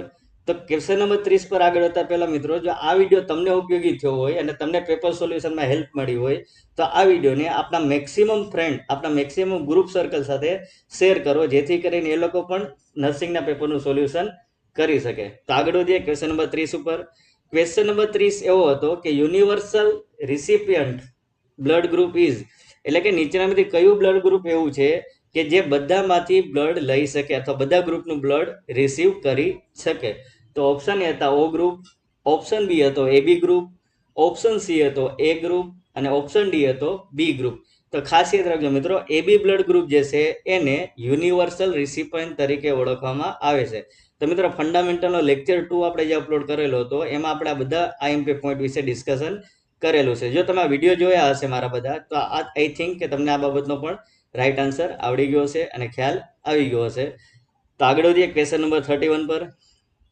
ક્વેશ્ચન નંબર 31 એવો છે, stiffness અકર in the body after the death, એટલે કે વ્યક્તિના મૃત્યુ પછી એના બોડીમાં જે સ્ટીફનેસ એટલે કે કઠણપણું, આમ જડતા આવી જાય એટલે કે સ્ટીફનેસ જે જોવા મળે તેને શું કહેવામાં આવે છે? તો તમને ઓપ્શન આપેલા હતા અલ્ગોર મોરિસ, ઓપ્શન બી હતો લિવર મોરિસ, ઓપ્શન સી હતો રાઇગર મોરિસ એન્ડ ઓપ્શન ડી હતો ટાર્ડિયસ સ્પોટ. તો ખાસ યાદ રાખો મિત્રો કે ડેથ પછી જે સ્ટીફનેસ આવી જાય તેને રાઇગર મોરિસ તરીકે ઓળખવામાં આવે છે. તો rigor mortis is the right answer. તો આગળ વધીએ ક્વેશ્ચન નંબર 32 પર. ક્વેશ્ચન નંબર 32 પર આગળ વધતા પહેલા મિત્રો, જો તમે હજુ સુધી મારી આ ચેનલને સબસ્ક્રાઇબ નથી કરી તો મારી આ ચેનલને સબસ્ક્રાઇબ કરી દો અને સાથે સાથે નોટિફિકેશન માટેનું બેલ આઇકન પર પ્રેસ કરી દો, કારણ કે આમ આ જ ચેનલ પર ગુજરાતીનું પેપર સોલ્યુશન પણ અપલોડ કરવામાં આવશે. તો આગળ વધીએ ક્વેશ્ચન નંબર 32 પર. ક્વેશ્ચન નંબર 32 એવો હતો કે tapping over facial nerve cause twitching of facial muscles is known as the, એટલે કે ફેશિયલ નર્વ ઉપર ટેપિંગ કરવામાં આવે જેને લીધે ટ્વિસ્ટિંગ ઓફ ફેશિયલ મસલ જોવા મળે તે કન્ડિશનને શું કહેવામાં આવે છે? તો તમને ઓપ્શન આપેલા હતા ચોડસ્ટિક સાઇન, ચેડવિક સાઇન, ઓપ્શન સી હતો ટોર્સિયસ સાઇન એન્ડ ઓપ્શન ડી હતો હોર્મોન સાઇન. તો ખાસ યાદ રાખો મિત્રો, જ્યારે પણ ફેશિયલ નર્વને ટેપિંગ કરવામાં આવે જેને લીધે ફેશિયલ મસલનું ટ્વિસ્ટિંગ જોવા મળે એને કહેવાય ચોડવિક સાઇન, ચોસ્ટિક સાઇન. શું આવશે મિત્રો જવાબ? Chvostek sign. તો Chvostek sign is the right answer. તો આગળ વધીએ ક્વેશ્ચન નંબર 33 પર. ક્વેશ્ચન નંબર 33 એવો હતો મિત્રો કે તમને એપ્લાય ક્વેશ્ચન પૂછેલો હતો, ડ્રગ્સ ફેક્ટર ને એ બધું ધ્યાનમાં રાખીને તમારે એનું કેલ્ક્યુલેશન કરવાનું હતું. એનું પણ સૂત્ર પણ છે કેલ્ક્યુલેશન માટેનું. તો એ કેલ્ક્યુલેશન તમે કરો તો તમારે રાઈટ આન્સર એટલે કે ડ્રોપ્સ પર મિનિટ કેટલા ગોઠવવાના થાય? તો ઓપ્શન એ હતો 32 ડ્રોપ પર મિનિટ, ઓપ્શન સી હતો 33 ડ્રોપ પર મિનિટ, ઓપ્શન સી હતો 36 ડ્રોપ પર મિનિટ એન્ડ ઓપ્શન ડી હતો 35 ડ્રોપ્સ પર મિનિટ. તો રાઈટ આન્સર આવશે 33 ડ્રોપ્સ પર મિનિટ. તો મિત્રો આ જવાબ તમે લખેલો છે તો તમારો આન્સર રાઈટ હશે, એ સિવાયના બધા જવાબ ખોટા હશે. તો આગળ વધીએ ક્વેશ્ચન નંબર 34 પર. Braden scale is use for the assessing, એટલે કે બ્રાડન સ્કેલ જે છે એ શેની તપાસ કરવા માટે વાપરવામાં આવે છે? તેમાં તમને ઓપ્શન આપેલા હતા ડેબિક્યુટિક અલ્સર, ઓપ્શન બી હતો હાઇપરટેન્શન, ઓપ્શન સી હતો ડાયાબિટીક મેલાઇટસ એન્ડ ઓપ્શન ડી હતો ઇન્ફેક્શન. તો ખાસ યાદ રાખજો મિત્રો, બાર્ડન સ્કેલ જે છે એ પ્રેશર માપવા માટે વપરાય છે. શેના માટે વપરાય છે? પ્રેશર માટે. તો ખાસ કરીને બાર્ડન સ્કેલ જે છે એ ડેબિક્યુટિક અલ્સર તરીકે, ડેક્યુબિટીસ અલ્સર જે છે એના એસેસમેન્ટ માટે વપરાય છે. જે patient long time bed ridden હોય તેમાં ડેબિક્યુટિક અલ્સર, જેને આપણે બીજું પ્રેશર અલ્સર તરીકે પણ ઓળખીએ છીએ, તો પ્રેશર અલ્સરનું બીજું નામ ડેક્યુબિટીસ અલ્સર. તો right answer is a decubitus ulcer. તો ક્લિયર મિત્રો, તેને આપણે પ્રેશર અલ્સર તરીકે પણ ઓળખીએ છીએ અને બેડ સોર તરીકે પણ ઓળખીએ છીએ. તો ખાસ યાદ રાખજો મિત્રો, બેડ સોર કે પ્રેશર અલ્સર જે છે એને બીજું નામ આપવામાં આવે છે ડેક્યુબિટસ અલ્સર. તો ક્લિયર મિત્રો હવે? તો આઈ હોપ કે તમે આ જ આન્સર લખેલો હશે. તો આગળ વધીએ ક્વેશ્ચન નંબર 35 પર. Normal serum sodium level is, question તમને એવો પૂછેલો છે મિત્રો કે normal sodium serum level is, એટલે કે લોહીમાં સોડિયમનું લેવલ કેટલું નોર્મલી હોય છે. તો ઓપ્શન તમને આપેલો હતો 145 થી 155 MEQ પર લીટર. ઓપ્શન બી હતો 135 થી 145. ઓપ્શન સી હતો 3.5 to 5.2 MEQ અને ઓપ્શન હતો ડી 9 થી 11 MEQ પર લીટર. તો ખાસ યાદ રાખજો મિત્રો, સિરમ સોડિયમનું નોર્મલ લેવલ હોય છે 135 થી 145 મિલી ઇક્વિવલન્ટ પર લીટર, એટલે કે 135 થી 145 MEQ પર litre is the right answer. તો ક્લિયર મિત્રો. હવે તો નોર્મલ સોડિયમનું લેવલ હોય છે 135 થી 145. તો આગળ વધીએ ક્વેશ્ચન નંબર 36 પર. ક્વેશ્ચન નંબર 36 એવો હતો, low pitch continuous gurgling sound cause by the secretion in the large airway is call, એટલે કે low pitch continuous gurgling sound હશે જે સિક્રિએશનને કારણે લાર્જ એરવેમાં જોવા મળે, તેને શું કહેવામાં આવે છે. તો ઓપ્શન એ હતા વિઝિંગ સાઉન્ડ, ઓપ્શન બી હતો રોંકાઈ, ઓપ્શન સી હતો કફિંગ અને ઓપ્શન ડી હતો સ્ટાઇડોર. તો ખાસ યાદ રાખજો મિત્રો કે જ્યારે બી એરવેમાં સિક્રિએશનને લીધે લો પીચ અને કન્ટિન્યુઅસ ગર્ગલિંગ સાઉન્ડ જોવા મળે તો તેને કહેવામાં આવે છે સ્ટાઇડોર. શું કહેશો મિત્રો? સ્ટાઇડોર. તો આ પ્રશ્ન આપણે અગાઉના વિડીયો લેક્ચરના મોસ્ટ ટાઈમ MCQ જોઈએ તેમાં પણ આ ડિસ્કશન થયેલો હતો. તો આઈ હોપ કે તમે આ જ આન્સર ટીક કરેલો હશે. તો આગળ વધીએ ક્વેશ્ચન નંબર 37 પર. એન્થેલ્મેટિક એનિમા ઇઝ ગિવન ટુ, એટલે કે એન્થેલ્મેટિક એનિમા શેના માટે અથવા કયા હેતુ માટે આપવામાં આવે છે. તો મિત્રો આપણો વિડીયો લેક્ચર નંબર 3 જેમાં આપણે આ બાબતનું ડિસ્કશન કરેલી હતી. ઇન શોર્ટ અહીંયા જેટલા પણ પ્રશ્નો છે આપણે અગાઉ વિડીયો લેક્ચરમાં ડિસ્કશન કરેલા જ હતા.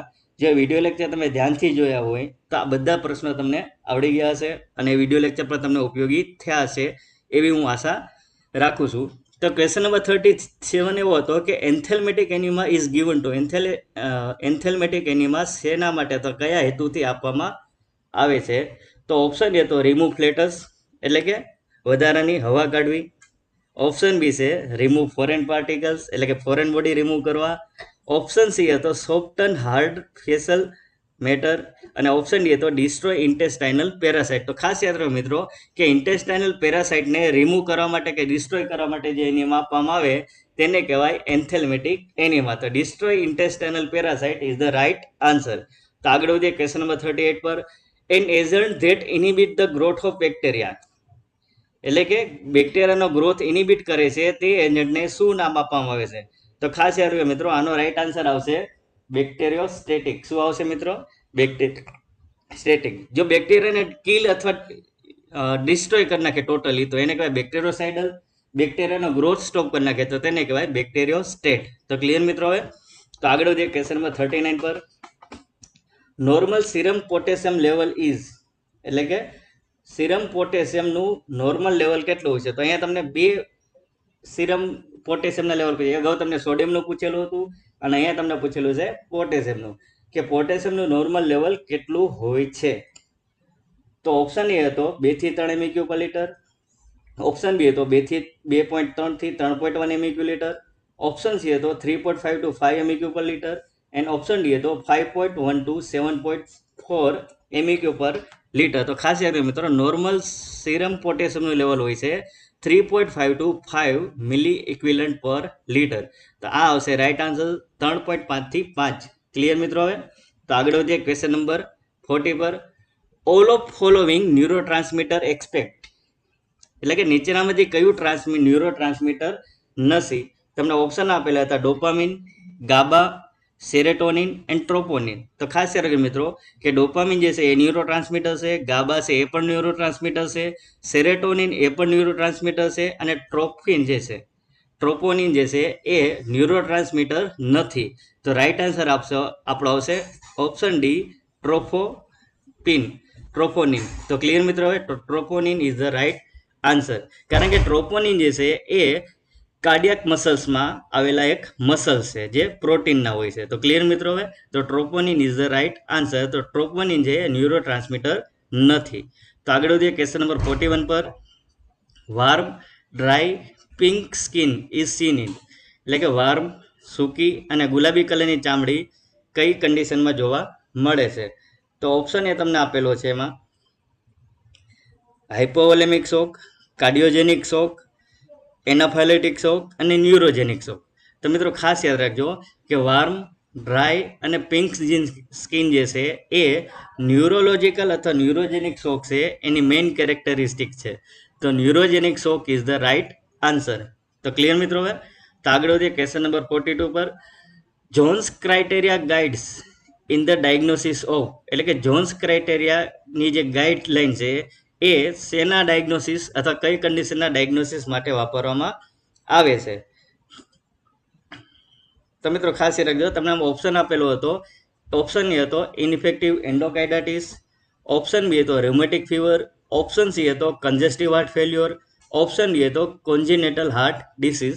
તો ખાસ યાદ રાખજો મિત્રો કે જોન્સ ક્રાઇટેરિયા ગાઈડલાઇન જે છે એ ર્યુમેટિક ફીવરની ડાયગ્નોસિસ કરવામાં ઉપયોગી છે.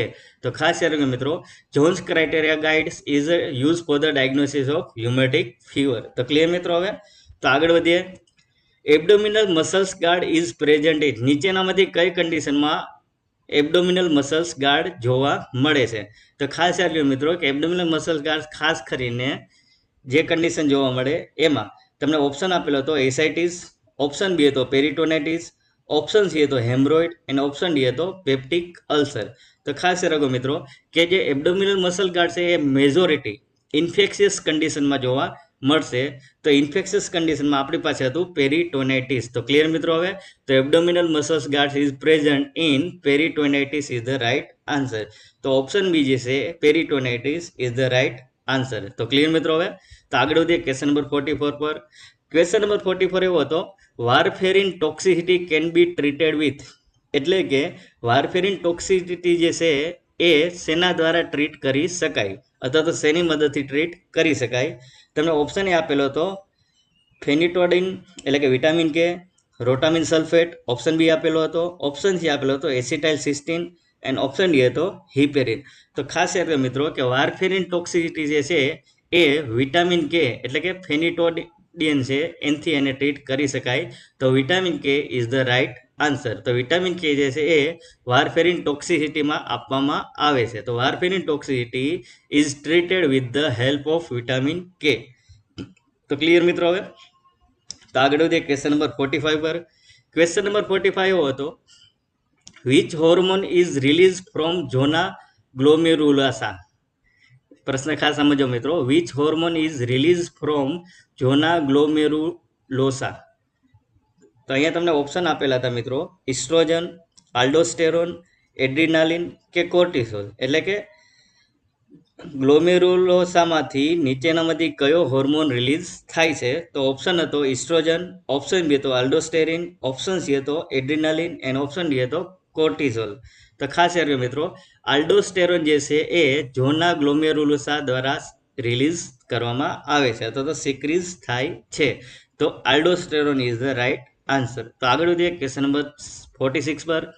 લિવાન શન્ટ ઇઝ ડન ઇન, એટલે કે લિવાન શન્ટ જે છે એ નીચેનામાંથી કઈ કન્ડિશનમાં કરવામાં આવે છે? તેમાં તમને ઓપ્શન આપેલો હતો. ઓપ્શન એ હતો એસાઇટિસ, ઓપ્શન બી હતો પેરિટોનાઇટિસ, ઓપ્શન સી હતો સિરોસિસ અને ઓપ્શન ડી હતો એપેન્ડિસાઇટિસ. તો ખાસ રાખો મિત્રો કે લિવાન શન્ટ જે છે એ પેરિટોનાઇટિસ જે કન્ડિશન છે એમાં કરવામાં આવે છે. અહીંયા ઘણા મિત્રો એસાઇટિસ લખીને આવેલા છે, but ascites is the not right answer. તો ક્લિયર મિત્રો હવે? તો અહીંયા રાઇટ આન્સર આવશે પેરિટોનાઇટિસ. તો આગળ વધીએ ક્વેશ્ચન નંબર 47 પર. ક્વેશ્ચન નંબર 47 એવો છે, કુસિંગ સિન્ડ્રોમ વિલ પ્રોડ્યુસ ઇન્ક્રીઝ, એટલે કે કુસિંગ સિન્ડ્રોમમાં નીચેનામાંથી કઈ વસ્તુ વધારે અથવા કઈ વસ્તુ વધેલી જોવા મળે છે, અથવા કઈ વસ્તુનું લેવલ વધારે જોવા મળે છે?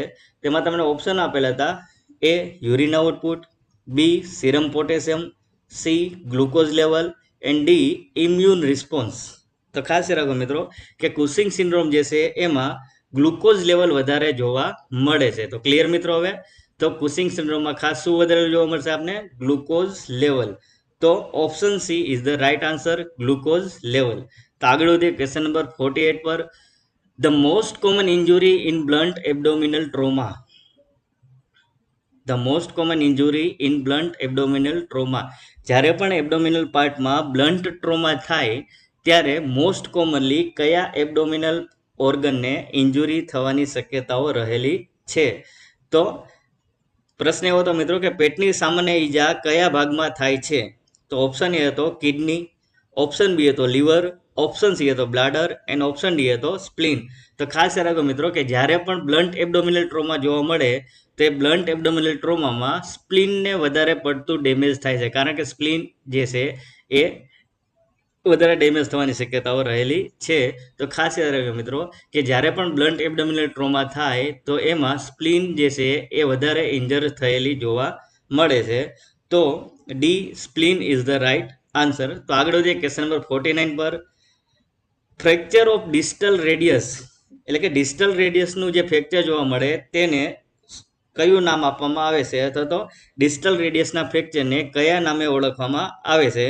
તેમાં ઓપ્શન એ તમને આપેલો હતો હ્યુમ ફ્રેક્ચર, ઓપ્શન બી હતો મોન્ટેજિયા ફ્રેક્ચર, ઓપ્શન સી હતો ગેલેઝી ફ્રેક્ચર એન્ડ ઓપ્શન ડી હતો કોલ્સ ફ્રેક્ચર. તો ખાસ યાદ રાખો મિત્રો કે ડિસ્ટલ રેડિયસનું ફ્રેક્ચર જોવા મળે એને કહેવાય કોલ્સ ફ્રેક્ચર. તો મિત્રો આ પ્રશ્ન 2016ની એક્ઝામમાં પણ પૂછાયેલો હતો. આ પ્રશ્ન અહીંયા રિપીટ થયો છે કે ફ્રેક્ચર ઓફ ડિસ્ટલ રેડિયસ જે છે એ કોલ્સ ફ્રેક્ચર તરીકે ઓળખવામાં આવે છે. તો આગળ વધીએ ક્વેશ્ચન નંબર 50 પર. ક્વેશ્ચન નંબર 50 એવો હતો the technique of psycho analysis include the following accept. નીચેનામાંથી કઈ ટેકનિકનો સાયકો એનાલિસિસ ટેકનિકમાં સમાવેશ કરવામાં આવતો નથી, એવો તમને આ પ્રશ્ન પૂછેલો હતો. તો તમને ઓપ્શન આપેલો હતો એક્સપ્લોરેશન, ઓપ્શન ડી હતો ફ્રી એસોસિએશન, ઓપ્શન સી હતો clay association and option D હતો ટ્રાન્સફેરન્સ. તો ક્લિયર મિત્રો? હવે તો ખાસ યાદ રાખજો મિત્રો કે આમાં ટ્રાન્સફેરન્સ જે છે એનો સાયકો એનાલિટિક ટેકનિકમાં સમાવેશ કરવામાં આવતો નથી. તો ક્લિયર મિત્રો? હવે તો આગળ વધીએ ક્વેશ્ચન નંબર 51 પર. તો ક્વેશ્ચન નંબર 51 પર વધતા પહેલા મિત્રો, જો આ વિડીયો તમને ઉપયોગી થયો હોય તો આ વિડીયોને લાઇક કરજો અને આ વિડીયોને મેક્સિમમ આપના ફ્રેન્ડ સર્કલ સાથે શેર કરો, જેથી કરીને એ લોકો પણ પેપર સોલ્યુશન કરાવી શકે. અને મેં શરૂઆતમાં જ કીધું કે આ પેપર સોલ્યુશન પૂરું થાય એટલે નીચે તમે ટોટલ લખજો, જેથી કરીને આપણે મેરિટ કેટલું જશે એનો પણ ખ્યાલ આવી જશે. સાથે સાથે મારી યુટ્યુબ ચેનલ રાહુલ મકવાણા ગુજરાતી અને રાહુલ મકવાણા એક નર્સ, આ બંને ચેનલને આજે સબસ્ક્રાઇબ કરીને નોટિફિકેશન માટેનું બેલ આઇકોન દબાવી દો, કારણ કે આવનાર સમયમાં એટલે કે શોર્ટ ટાઈમમાં આ ચેનલ પર ગુજરાતીનું પેપર સોલ્યુશન પણ મૂકવામાં આવશે. તો આ બંને ચેનલને આજે સબસ્ક્રાઇબ કરો. તો આગળ વધીએ ક્વેશ્ચન નંબર આપણે 51 પર. ક્વેશ્ચન નંબર 51 એવો છે vote is the total score in mini mental status examination. તો પ્રશ્ન એવો છે મિત્રો કે vote is the total score in mini mental status examination, એટલે કે મિની મેન્ટલ એક્ઝામિનેશનનો ટોટલ સ્કોર કેટલો હોય છે? તો મિત્રો જે લોકોએ મિની મેન્ટલ સ્ટેટસ એક્ઝામિનેશન વાંચેલું છે એના પ્રશ્ન આવડી ગયો છે. તો ખાસ યાદ રાખો મિત્રો મિની મેન્ટલ સ્ટેટસ એક્ઝામિનેશનમાં કુલ કેટલો સ્કોર હોય છે?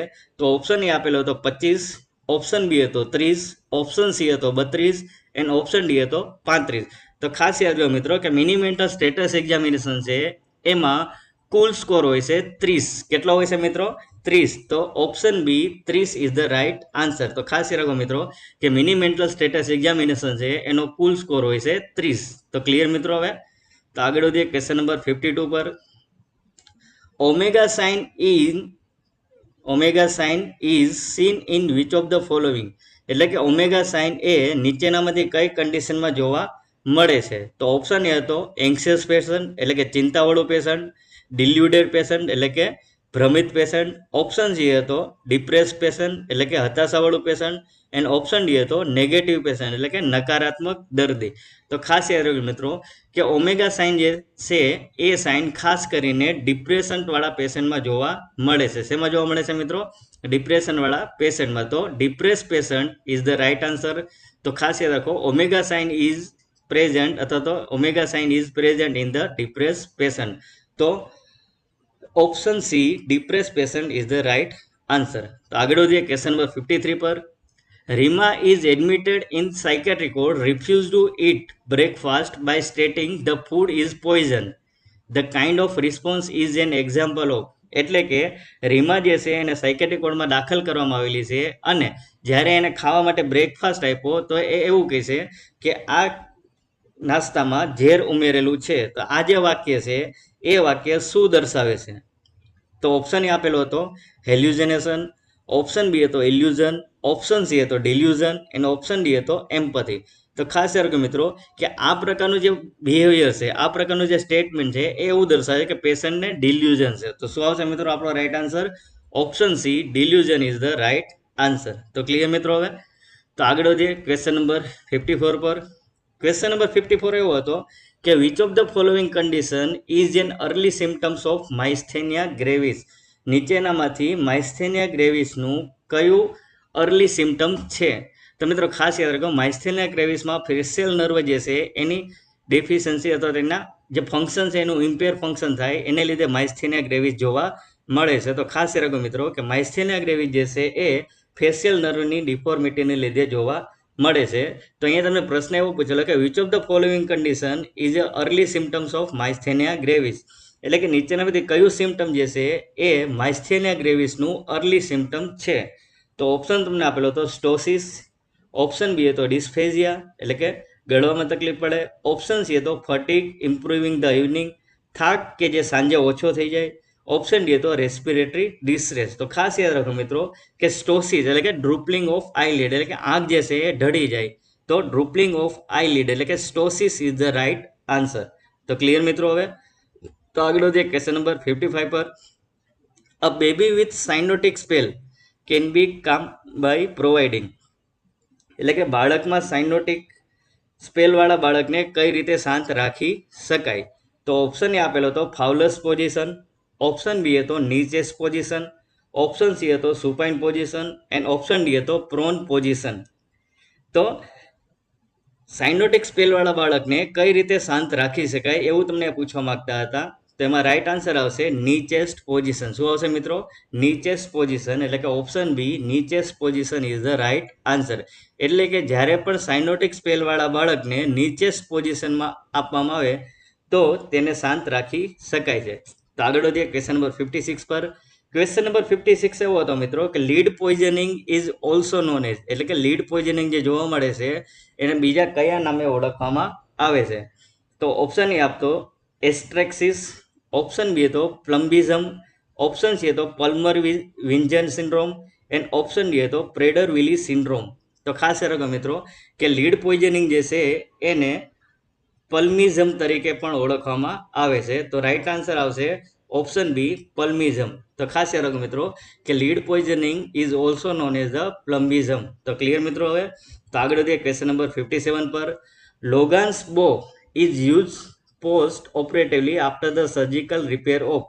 તો મિત્રો આ જે પ્રશ્ન હતો એ આપણે પીડિયાટ્રિક એટલે કે ચાઇલ્ડ હેલ્થ નર્સિંગના જે મોસ્ટ ટાઈમથી MCQનો વિડીયો જોયેલો હતો. જો એ વિડીયો તમે ધ્યાનથી જોયો હશે તો આ ક્વેશ્ચનનો આન્સર તમને આવડી ગયો હશે, કારણ કે આ ક્વેશ્ચનનો આન્સર આપણે ઓલરેડી ડિસ્કસ કરેલો હતો કે લોગાન્સ બો એ પોસ્ટ ઓપરેટિવલી કયા ઓપરેશન પછી લોગાન્સ બો પોસ્ટ ઓપરેટિવલી વાપરવામાં આવે છે એટલે કે કયા સર્જિકલ ઓપરેશન પછી લોગાન બો કેર આપવામાં આવે છે?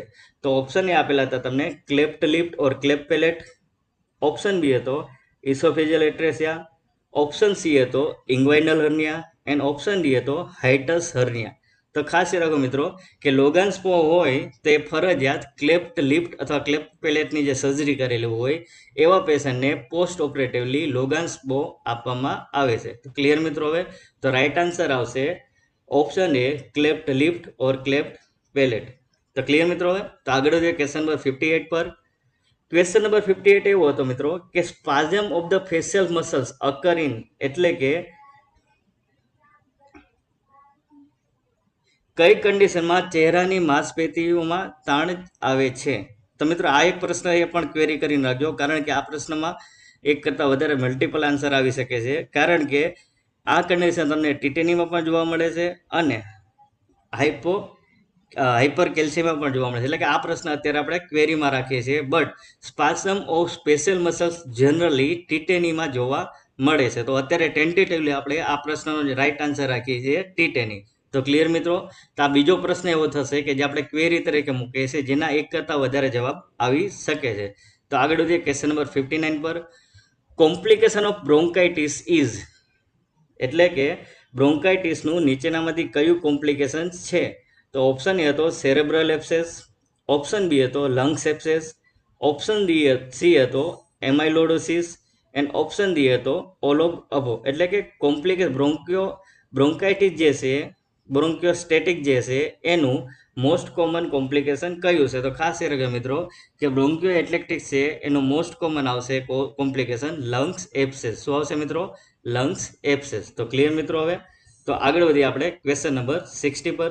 ક્વેશ્ચન નંબર 60 પર વધતા પહેલા મિત્રો, જો આ વિડીયો તમને ઉપયોગી થાય તો આ વિડીયોને ઝડપથી તમારા ગ્રુપમાં શેર કરી દો, કારણ કે એ લોકો પણ પેપર સોલ્યુશનનો વિડીયો જોઈને એનું પણ ટોટલ કરી શકે અને તમે પણ તમારું ટોટલ કરી દો. અને નીચે કોમેન્ટ સેક્શનમાં ખાસ ટોટલ કરવાનું ના ભૂલતા. તો આગળ વધીએ આપણે ક્વેશ્ચન નંબર 60 ઉપર. Which among the following diabetes mellitus is characterized by damage to beta cell? તો મિત્રો આ ખાસ યાદ રાખજો, આ પ્રશ્ન થોડોક વિચાર માંગી લેવો હતો કે નીચેનામાંથી કઈ ડાયાબિટીસ મેલાઇટિસ જે એ બીટા સેલને ડેમેજ કરે છે? તો ઓપ્શન એ તમને આપેલો હતો type 1, type 2, type 3 gestational diabetes, and option D હતો ઓલ ઓફ અબો. તો ખાસ યાદ રાખો મિત્રો કે ટાઈપ 1 જે ડાયાબિટીસ હશે એમાં બીટા સેલ ડિસ્ટ્રોય થાય છે, જ્યારે ટાઈપ 2 હશે એમાં બીટા સેલ જે છે એનું ઇન્સ્યુલિન પ્રોડ્યુસ કરવાની જે કેપેસિટી છે એ ઘટી જાય છે. તો ટાઈપ 1 ડાયાબિટીસ એ characterize by damage to the beta cell. તો ક્લિયર મિત્રો. હવે તો આગળ વધીએ ક્વેશ્ચન નંબર 61 પર. OCD is the best manage by which of the following psychotherapy? એટલે કે ઓસીડી જે છે એને નીચેનામાંથી કઈ સાયકોથેરાપી દ્વારા બેસ્ટ એટલે કે સારી રીતે મેનેજ કરી શકાય? તો ખાસ એ રાખો મિત્રો કે ઓસીડી જે છે એ કોગ્નિટિવ બિહેવિયર થેરાપી. શું આવશે મિત્રો અહીંયા જવાબ આપણો? Cognitive behaviour therapy. તો ઓસીડીની ટ્રીટમેન્ટમાં કોગ્નિટિવ બિહેવિયર થેરાપી છે એ ખૂબ જ અસરકારક રોલ ભજવે છે.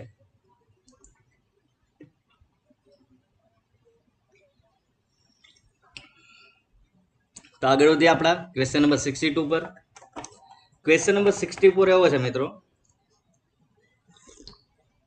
The most important factor in therapeutic relationship. એટલે કે નીચેનામાંથી કયું ફેક્ટર થેરાપ્યુટિક રિલેશનશિપમાં ખૂબ જ મહત્વનું અથવા અગત્યનું છે? તેમાં તમને ઓપ્શન આપેલા હતા. Option A trust, option B knowledge, option C professionalism and option D હતું મોટિવેશન. તો ખાસ યાદ રાખો મિત્રો કે થેરાપ્યુટિક રિલેશનશિપ છે એટલે કે તમારે પેશન્ટ સાથે એક રિલેશનશિપ ટ્રીટમેન્ટ માટે ડેવલપ કરવાની છે. તો પેશન્ટ તમારી સાથે ક્યારે રિલેશનશિપ ડેવલપ કરશે અથવા પેશન્ટ તમારી સાથે રેપોર્ટ અથવા કોમ્યુનિકેશન ક્યારે કરશે? તો એનું ફર્સ્ટ સ્ટેપ અથવા તો મોસ્ટ ઇમ્પોર્ટન્ટ ફેક્ટર છે ટ્રસ્ટ. જ્યારે પેશન્ટને તમારા પર ટ્રસ્ટ આવશે એ પછી જ પેશન્ટ તમારી સાથે વાત કરશે અથવા તમારા પર વિશ્વાસ કરશે. તો અહીંયા આવશે ધ થેરાપ્યુટિક રિલેશનશિપનું મોસ્ટ ઇમ્પોર્ટન્ટ ફેક્ટર આવશે ઓપ્શન એ ટ્રસ્ટ. તો trust is the right answer. તો ક્લિયર મિત્રો. હવે તો આગળ વધીએ ક્વેશ્ચન નંબર 63 પર. ક્વેશ્ચન નંબર 63 એવો છે, the common risk factor in patient with severe depression. એટલે કે ડિપ્રેશનવાળા અથવા ગંભીર હતાશાવાળા દર્દીમાં સામાન્ય જોખમમય પરિબળ કયું છે? એટલે કે ડિપ્રેશનવાળા પેશન્ટમાં મોસ્ટ કોમન રિસ્ક ફેક્ટર નીચેનામાંથી કયું છે? તો ખાસ યાદ રાખજો મિત્રો, તમને ઓપ્શન આપેલા હતા ફટિગેબિલિટી એટલે કે થાક લાગતો હોય, હેલ્યુસિનેશન, એજિટેશન અને સુસાઇડલ ટેન્ડન્સી. તો ખાસ યાદ રાખો મિત્રો કે જે સિવિયર ડિપ્રેશનવાળા પેશન્ટ છે એમાં મોસ્ટ કોમન રિસ્ક ફેક્ટર એ છે કે એ પેશન્ટમાં સુસાઇડલ ટેન્ડન્સી ડેવલપ થયેલી હોય છે. એટલે કે option D suicidal tendency is the right answer. તો ક્લિયર મિત્રો. હવે તો આગળ વધીએ ક્વેશ્ચન નંબર 64 પર. The best prophylaxis for febrile seizure. એટલે કે ફિબ્રાઇલ સીઝર જે છે એના માટે કઈ શ્રેષ્ઠ અથવા બેસ્ટ પ્રોફાઇલેક્સિસ છે? તેમાં તમને ઓપ્શન આપેલો હતો એસિટામફિનોન, ફિનોબાર્બિટોન, ફેનિટોઇન એન્ડ ડાઇઝેપામ. તો ખાસ યાદ રાખજો મિત્રો કે ફિબ્રાઇલ સીઝર જે છે એની બેસ્ટ પ્રોફાઇલેક્સિસમાં આવશે ઓપ્શન ડી ડાઇઝેપામ. શું આવશે મિત્રો? ડાઇઝેપામ. તો option D diazepam is the right answer. તો diazepam is the best prophylaxis for the febrile seizure. તો ક્લિયર મિત્રો. હવે તો આગળ વધીએ ક્વેશ્ચન નંબર 65 પર. A major side effect of haloperidol. એટલે કે હેલોપેરિડોલ છે તેની મુખ્ય સાઇડ ઇફેક્ટ એટલે કે મુખ્ય આડઅસર શું છે? તો ઓપ્શન તમને આપેલો હતો ડ્રાઉઝીનેસ, ઓપ્શન બી હતો ડ્રાય માઉથ, ઓપ્શન સી હતો ઇપીએસ એટલે કે extra pyramidal symptoms and option D હતો એનોરેક્સિયા એટલે કે ભૂખ ન લાગે. તો ખાસ યાદ રાખો મિત્રો કે હેલોપેરિડોલ છે એની મોસ્ટ કોમન સાઇડ ઇફેક્ટ છે ડ્રાયનેસ ઓફ માઉથ. શું છે મિત્રો? Dryness of mouth. તો option B dry mouth is the right answer. તો dry mouth is a major side effect of haloperidol. તો ક્લિયર મિત્રો. હવે તો આગળ વધીએ ક્વેશ્ચન નંબર 66 પર. ક્વેશ્ચન નંબર 66 એવો હતો મિત્રો કે અ ક્લાસિકલ ફીચર્સ ઓફ OSAS. શું આવશે મિત્રો? Classical features of OSAS. તો એમાં ઓપ્શન તમને આપેલા હતા સ્નોરિંગ, ઓપ્શન બી હતો સ્નીઝિંગ, ઓપ્શન સી હતો early morning awakening and option D હતો બ્રસ્ટ ઓફ એનર્જી. OSAS નું ક્લાસિકલ લક્ષણ. તો મિત્રો OS એ જો છે એ આપને ખબર ના હોય તો આ જવાબ આપને આવડશે નહીં. તો OSA એટલે બીજું કંઈ નથી, જે સ્લીપ ડિસઓર્ડર છે એને અહીંયા OSAS તરીકે ઓળખવામાં આવે છે. તો સ્લીપ ડિસઓર્ડર જે છે એનું મુખ્ય લક્ષણ નીચેનામાંથી કયું છે? તો ખાસ યાદ રાખજો મિત્રો, સ્નોરિંગ. શું આવશે જવાબ આપણો? સ્નોરિંગ is a classical features of OSAS. તો ક્લિયર મિત્રો. હવે એટલે કે આપણે નસકોરા બોલાવવા એ OSAS નું મુખ્ય ક્લાસિકલ ફીચર છે. તો ક્લિયર મિત્રો. હવે તો આગળ વધીએ ક્વેશ્ચન નંબર 67 પર. Who is the first psychiatric nurse? નીચેનામાંથી ફર્સ્ટ સાયકેટ્રિક નર્સ કોણ હતું? તો ઓપ્શન એ હતો હિલગાર્ડ પપ્લો, ઓપ્શન બી હતો લિન્ડા રિચાર્ડ, ઓપ્શન સી હતા Sigmund Freud and option D Jean Watson. તો ક્લિયર મિત્રો. હવે તો આ બધાને ખ્યાલ જ હશે કે સાયકેટ્રિક હિસ્ટ્રીમાં આપણે આ બધા વિશે ભણી ગયેલા છીએ. તો લિન્ડા રિચાર્ડ જે હતા એ ફર્સ્ટ સાયકેટ્રિક નર્સ હતા. તો option B Linda Richard is the right answer. તો ક્લિયર મિત્રો. હવે તો આગળ વધીએ ક્વેશ્ચન નંબર 68 પર. Parkinson disease is caused by. તો મિત્રો આ ડિસ્કશન આપણે જે મેન્ટલ હેલ્થના મોસ્ટ ટાઈમ્સ MCQ ભણેલા હતા એમાં આ ક્વેશ્ચન પર ડિસ્કશન કરેલો હતો. તો આ બધા પેપર જોયા પછી મને એવું લાગે છે કે મેં જે વિડીયોમાં તમને ભણાવ્યું એ તમને ઉપયોગી થયેલું છે. તો એ એટલીસ્ટ મારી જે મહેનત છે અથવા તો તમારા પાછળ મેં જે કંઈ મહેનત કરેલી છે એનું મને આજે 100% રિઝલ્ટ મળ્યું છે એવું હું સેટિસ્ફેક્શન માનું છું. અને આઈ હોપ કે તમને પણ આ વિડીયો અથવા તો મારા દ્વારા જે છેક સુધી એક્ઝામના આગલા દિવસે રાત્રે પણ મેં તમને ભણાવ્યું એની ઇફેક્ટ આવેલી છે. તો અહીંયા તમને પ્રશ્ન એવો પૂછેલો છે મિત્રો કે Parkinson disease is cause by, એટલે કે પાર્કિન્સન ડિસીઝ શેને લીધે થાય છે? તો ઓપ્શન એ હતા death of brain cell due to old age, option B હતો હેરિડિટરી ફેક્ટર, ઓપ્શન એ હતો impairment of dopamine producing cell in the brain and option D હતો ડિમાઇલેટેશન ઓફ નર્વ સેલ. તો ખાસ યાદ રાખો મિત્રો કે જ્યારે ડોપામિનનું લેવલ ઘટી જાય ત્યારે આપણે જે ડિસીઝ જોવા મળે એને આપણે કહેતા હતા પાર્કિન્સન ડિસીઝ. તો ડોપામિનનું લેવલ ઘટે તો અહીંયા હતું impairment of dopamine producing cell in the brain. તો option C impairment of the dopamine producing cell in the brain is the right answer. તો ક્લિયર મિત્રો. હવે તો આગળ વધીએ ક્વેશ્ચન નંબર 69 પર. એન્ટીડોટ ફોર મિથેનોલ, એટલે કે મિથેનોલનો નીચેનામાંથી કયો એન્ટીડોટ છે? તો ઓપ્શન એ હતો ઇથેનોલ, ઓપ્શન બી હતો ડાયસલ્ફેરામ, ઓપ્શન સી હતો EDTA એન્ડ ઓપ્શન ડી હતો ઇથિલિન. તો ખાસ યાદ રાખો મિત્રો કે મિથેનોલનો એન્ટીડોટ છે ઇથેનોલ. શું આવશે મિત્રો? ઇથેનોલ. તો ethanol is a antidote for methanol. તો option A ethanol is the antidote of methanol. તો ક્લિયર મિત્રો. હવે તો આગળ વધીએ ક્વેશ્ચન નંબર 70 પર. ક્વેશ્ચન નંબર 70 એવો છે મિત્રો કે psycho analytic therapy develop by, એટલે કે સાયકો એનાલિટિક થેરાપીની શોધ કોણે કરી? તો સાયકો એનાલિટિક થેરાપી કોણે આપી? તેનો રાઇટ આન્સર આવશે સિગ્મોઇડ ફ્રુઇડ. કોણે આપેલી મિત્રો? Sigmund Freud. એટલે કે option A Sigmund Freud is the right answer. તો આગળ વધીએ ક્વેશ્ચન નંબર 71 પર. 72 ક્વેશ્ચન એવો છે મિત્રો sleep walking is otherwise called, એટલે કે ઊંઘમાં જે ચાલવાની ટેવ છે એને કયા નામે ઓળખવામાં આવે છે? તો ઓપ્શન એ તમને આપેલા હતા સોમનેબ્યુલિઝમ, ઓપ્શન ડી આપેલો છે સોમનાકાઇનેસિસ, ઓપ્શન સી આપેલો છે ઇન્સોમિયા એન્ડ ઓપ્શન ડી છે એન્યુરેસિસ. તો મિત્રો અહીંયા તમને આપેલા ઓપ્શન જે છે એમાંથી જે સોમનાબ્યુલિઝમ છે એને સ્લીપ વોકિંગ ડિસઓર્ડર તરીકે પણ ઓળખવામાં આવે છે. તો sleep walking disorder is also known as the somnambulism. તો ક્લિયર મિત્રો. હવે તો option A somnambulism is the right answer. સોમનાકાઇનેસિસમાં પેશન્ટની મૂવમેન્ટ વધી જતી હશે, ઇન્સોમિયા એટલે ઊંઘ ના આવતી હોય, એન્યુરેસિસ એટલે પથારીમાં યુરિન પાસ કરી લે તો એને કહેવાય એન્યુરેસિસ. તો option A somnambulism is the right answer. તો આગળ વધીએ. Definitive treatment when the Ayushman Bharat scheme launched, એટલે કે આયુષ્યમાન ભારત જે છે એ સ્કીમ ક્યારે લોન્ચ કરવામાં આવેલી છે? તો તમને ઓપ્શન આપેલો હતો માર્ચ 8, 2018, ઓપ્શન બી હતો એપ્રિલ 14, 2018, ઓપ્શન સી હતો જાન્યુઆરી 1, 2018 એન્ડ ઓપ્શન ડી હતો એપ્રિલ 30, 2018. તો મિત્રો ખાસ યાદ રાખજો, આ જે પ્રશ્ન છે એકચ્યુઅલીમાં જે આયુષ્યમાન ભારત સ્કીમ જે છે એ ઇન્ડિયામાં 23 સપ્ટેમ્બર 2018ના રોજ લોન્ચ થયેલી છે. તો મિત્રો ખાસ યાદ રાખજો, આયુષ્યમાન ભારત સ્કીમ ઇન્ડિયામાં ક્યારે લોન્ચ થયેલી છે? તો કે 23 સપ્ટેમ્બર 2018. તો એ ખાસ યાદ મિત્રો એમ સ્ટાર કરેલો છે. આ સ્ટારનો મતલબ એવો છે કે 23 સપ્ટેમ્બર 2018 તમને ક્યાંય ઓપ્શનમાં આપેલું નથી.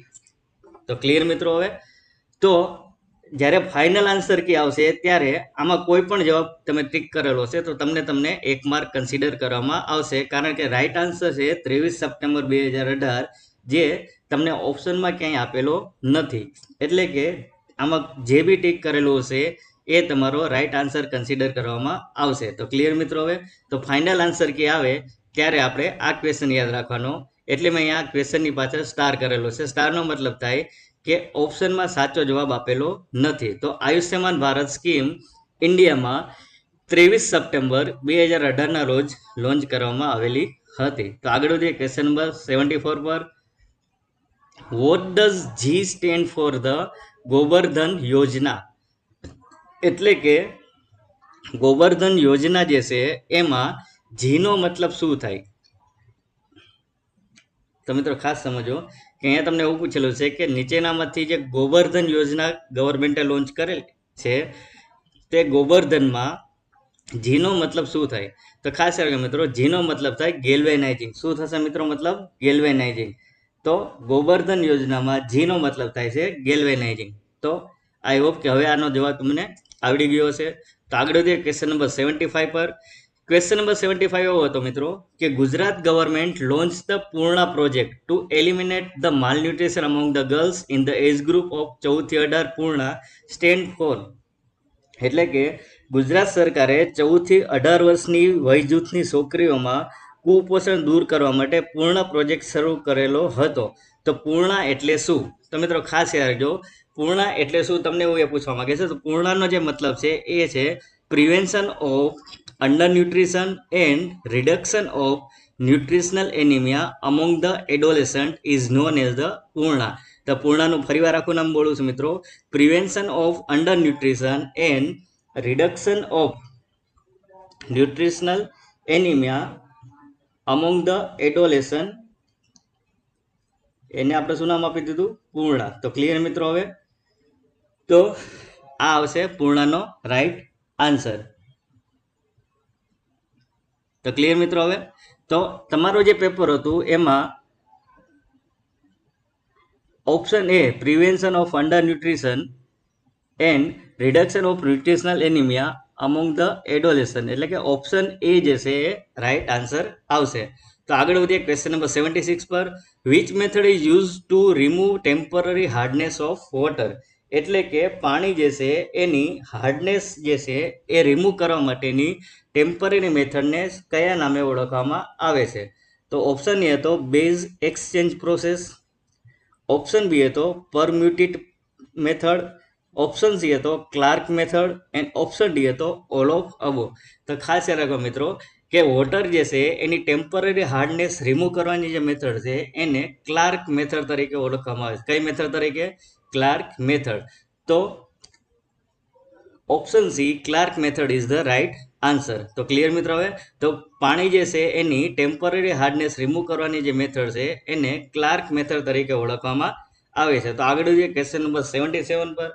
ક્વેશ્ચન નંબર 77 પર વધતા પહેલા મિત્રો, જો આ વિડીયો તમને ખરેખર ઉપયોગી થયો હોય તો આ વિડીયોને પ્લીઝ લાઇક કરજો, કોમેન્ટ કરજો અને આપના ફ્રેન્ડ સર્કલ સાથે શેર કરજો, જેથી કરીને એક્ઝામનું સોલ્યુશન એ લોકો પણ કરી શકે. અને સાથે સાથે મારી બંને યુટ્યુબ ચેનલ રાહુલ મકવાણા ગુજરાતી અને રાહુલ મકવાણા નર્સને આજે સબસ્ક્રાઇબ કરો, કારણ કે આ જ ચેનલ પર ટૂંક જ સમયમાં ગુજરાતી પેપર સોલ્યુશન પણ મૂકવામાં આવશે. તો જ્યારે પણ આ સોલ્યુશન મૂકું તો તેની તમને નોટિફિકેશન મળી રહે તેના માટે બેલ આઇકોન પ્રેસ કરવાનું ભૂલતા નહીં. તો આગળ વધીએ ક્વેશ્ચન નંબર 77 પર. ક્વેશ્ચન નંબર 77 એવો છે, the characteristic of faeces in enteric fever is. તો એમાં આવશે એન્ટ્રિક ફીવરમાં જે ફિસિસ એટલે કે સ્ટૂલ જે જોવા મળે એની મેઇન કેરેક્ટરિસ્ટિક શું છે, તો પી સૂપ ડાયરિયા. શું યાદ રાખશું? પી સૂપ ડાયરિયા. તો આ જે છે એ એન્ટ્રિક ફીવરમાં જે ફિસિસ જોવા મળે તેની મેઇન કેરેક્ટરિસ્ટિક છે. તો ક્લિયર મિત્રો? હવે તો option B pea soup diarrhoea is the right answer. તો આગળ વધીએ ક્વેશ્ચન નંબર 71 પર. Which solvent is use for the dilution of BCG vaccine?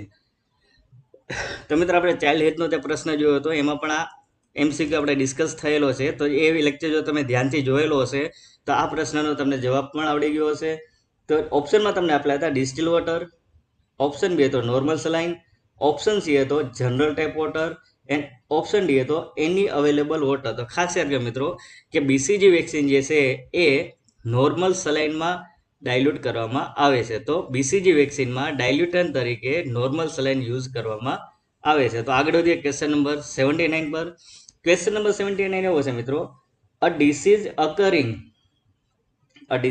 occurring at a irregular interval and only in a few places is called. એટલે કે રોગ જે અનિયમિત અંતરાલ એટલે કે સ્પેસિફિક ઇન્ટરવલમાં જોવા મળે, જે કોઈક જ જગ્યાએ જોવા મળે, જે બધી જગ્યાએ જોવા મળતો નથી, તો એને શું કહેવામાં આવે? તો મિત્રો આપણે પૂછેલું હતું એ એપિડેમિક પૂછેલું હતું. જો તમે કોમ્યુનિટીના મોસ્ટ ટાઈમ પ્રશ્નો ધ્યાનથી વાંચેલા હશે અથવા જોયેલા હશે તો તમને ખ્યાલ આવી ગયો હશે. તો આપણે જે પૂછેલું હતું એ એપિડેમિકનું પૂછેલું હતું. અહીંયા તમને શું પૂછવા માંગે છે કે એક તો ચોક્કસ સમયે જોવા ના મળતો, એને ક્યાંક ક્યાંક જ જોવા મળતો, તો એ ડિસીઝને શું કહેવામાં આવે છે?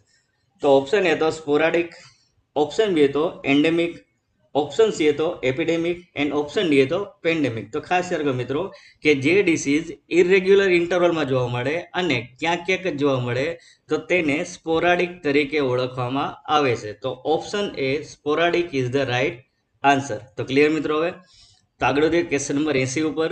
ક્વેશ્ચન નંબર 80 એવો છે, a mosquito bite a person who subsequently develop fever and rashes, what types of transmission would be? એટલે કે રોગ જે એટલે અહીંયા તમને પ્રશ્ન એવો પૂછવા માંગે છે મિત્રો કે એક મચ્છર જે છે એ વ્યક્તિને કરડે છે, ત્યારબાદ તે વ્યક્તિમાં તાવ આવે છે અને રેસિસ એટલે કે ફોલ્લીઓ ડેવલપ થાય છે, તો એ ટ્રાન્સમિશનને કેવા પ્રકારનું ટ્રાન્સમિશન કહેવામાં આવે છે? તેમાં તમને ઓપ્શન આપેલો હતો mechanical water transmission, biological vector transmission, option C હતો direct contract transmission and option D હતો વ્હીકલ ટ્રાન્સમિશન. તો ખાસ રાખો મિત્રો કે જ્યારે પણ મોસ્કિટો એટલે કે એક જીવિત છે, એક લાઈવ ઇન્સેક્ટ છે, એના દ્વારા આ ટ્રાન્સમિશન શું છે તો એને કહેવાય બાયોલોજિકલ વેક્ટર ટ્રાન્સમિશન. શું કહેશું મિત્રો આપણે?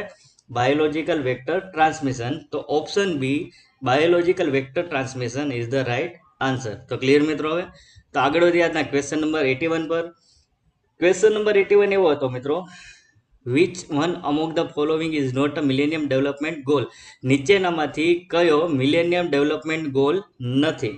એટલે કે નીચેનામાંથી કયું એક મિલેનિયમ વિકાસનું લક્ષ્ય નથી? તેમાં તમને ઓપ્શન આપેલા હતા improve maternal health, option B હતો combat HIV, AIDS, malaria and other disease, option C હતો ensure environmental sustainability and option B હતો develop a local partnership for development. તો જો મિલેનિયમ ડેવલપમેન્ટ ગોલ તમને મિત્રો ખ્યાલ હશે તો આ પ્રશ્નનો જવાબ તમને ઓટોમેટિક આવડી ગયો હશે. તો આમાં જવાબ આવશે option D develop a local partnership for development. તો મિલેનિયમ જે ગોલ હતો એમાં અહીંયા આવશે ગ્લોબલ. શું આવશે મિત્રો અહીંયા? તો મિલેનિયમ ગોલ એવો હતો કે develop global partnership for a development. તમને અહીંયા ઓપ્શન ડીમાં અહીંયા આપેલું છે લોકલ પાર્ટનરશિપ. તો અહીંયા જો ગ્લોબલ પાર્ટનરશિપ હશે તે મિલેનિયમ ડેવલપમેન્ટનો ગોલ થઈ જશે, પણ અહીંયા ઓપ્શનમાં શું લખેલું છે? લોકલ. તો development of local partnership is known a millennium development goal. તો ક્લિયર મિત્રો? હવે તો option D is the right answer. તો આગળ વધીએ ક્વેશ્ચન નંબર 82 પર. જનની સુરક્ષા યોજના ઇઝ સ્કીમ ઓપરેટિંગ અંડર? એટલે કે જનની સુરક્ષા યોજના સ્કીમ જે છે એ કોના અંડરમાં ચાલે છે? તો ઓપ્શન એ હતા ICDS integrated child development scheme, option B હતો NRHM, ઓપ્શન સી હતો NHM એન્ડ ઓપ્શન ડી હતો NUHM. તો ખાસ યાદ રાખો મિત્રો કે જે જનની સુરક્ષા યોજના છે એ નેશનલ હેલ્થ મિશન કોના દ્વારા ચાલે છે? નેશનલ હેલ્થ મિશન દ્વારા. તો આગળ વધીએ ક્વેશ્ચન નંબર 83 પર. ક્વેશ્ચન નંબર 83 એવો છે મિત્રો કે a blanket from a child with chicken pox is likely to be contaminated with the virus that cause chicken pox. What is blanket called? એટલે કે એક બાળક જે છે એને ચિકન પોક્સ થયેલું છે, એનો ધાબળો કે જેમાં વાયરસ રહેલા છે અને એ ધાબળો બીજા બાળકોને ચિકન પોક્સ ડેવલપ કરવા માટે કેપેબલ છે. તો એ બ્લેન્કેટને શું કહેવામાં આવે છે, તો બ્લેન્કેટને આપણે શું નામ આપી શકીએ?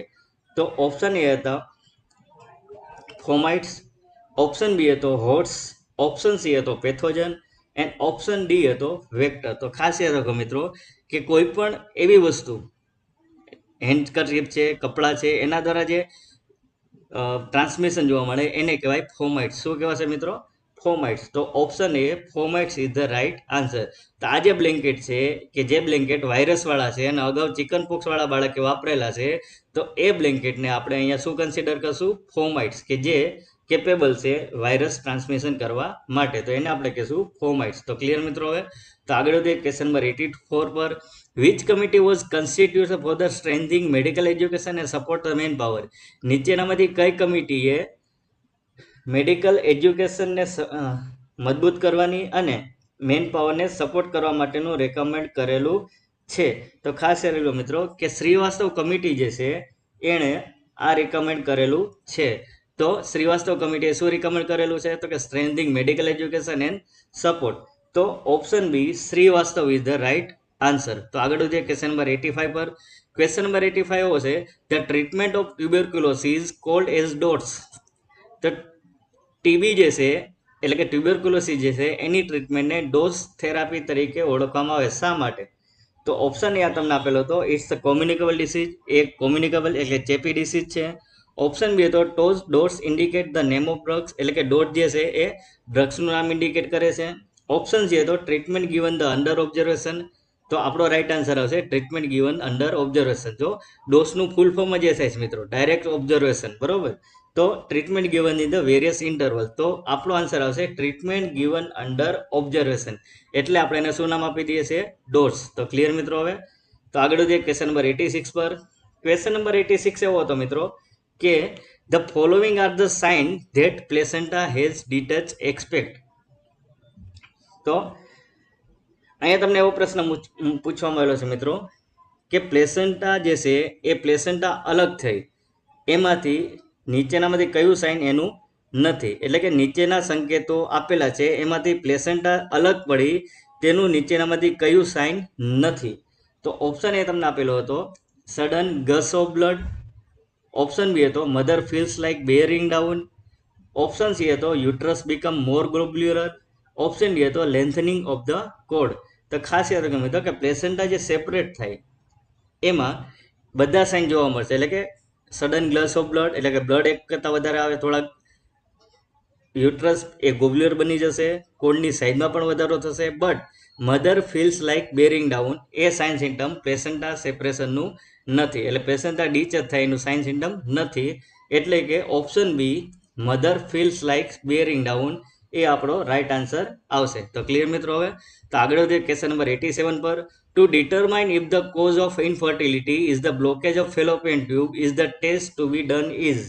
એટલે કે ઇનફર્ટિલિટીને કારણે ફેલોપિયન ટ્યુબમાં અવરોધ છે કે નહીં તે નિર્ધારિત કરવા માટે જે પરીક્ષણ કરવામાં આવે છે તેને કયા ટેસ્ટ તરીકે ઓળખવામાં આવે છે? તેમાં ઓપ્શન એ આપેલો હતો રૂબિન્સ ટેસ્ટ, ઓપ્શન બી હતો પોસ્ટકોઇટલ ટેસ્ટ, ઓપ્શન સી હતો હર્નસ ટેસ્ટ એન્ડ ઓપ્શન ડી હતો નન ઓફ અબો.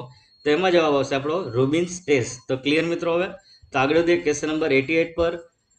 ક્વેશ્ચન નંબર 88 એવો હતો if the weight of newborn is less than 10% of gestational age.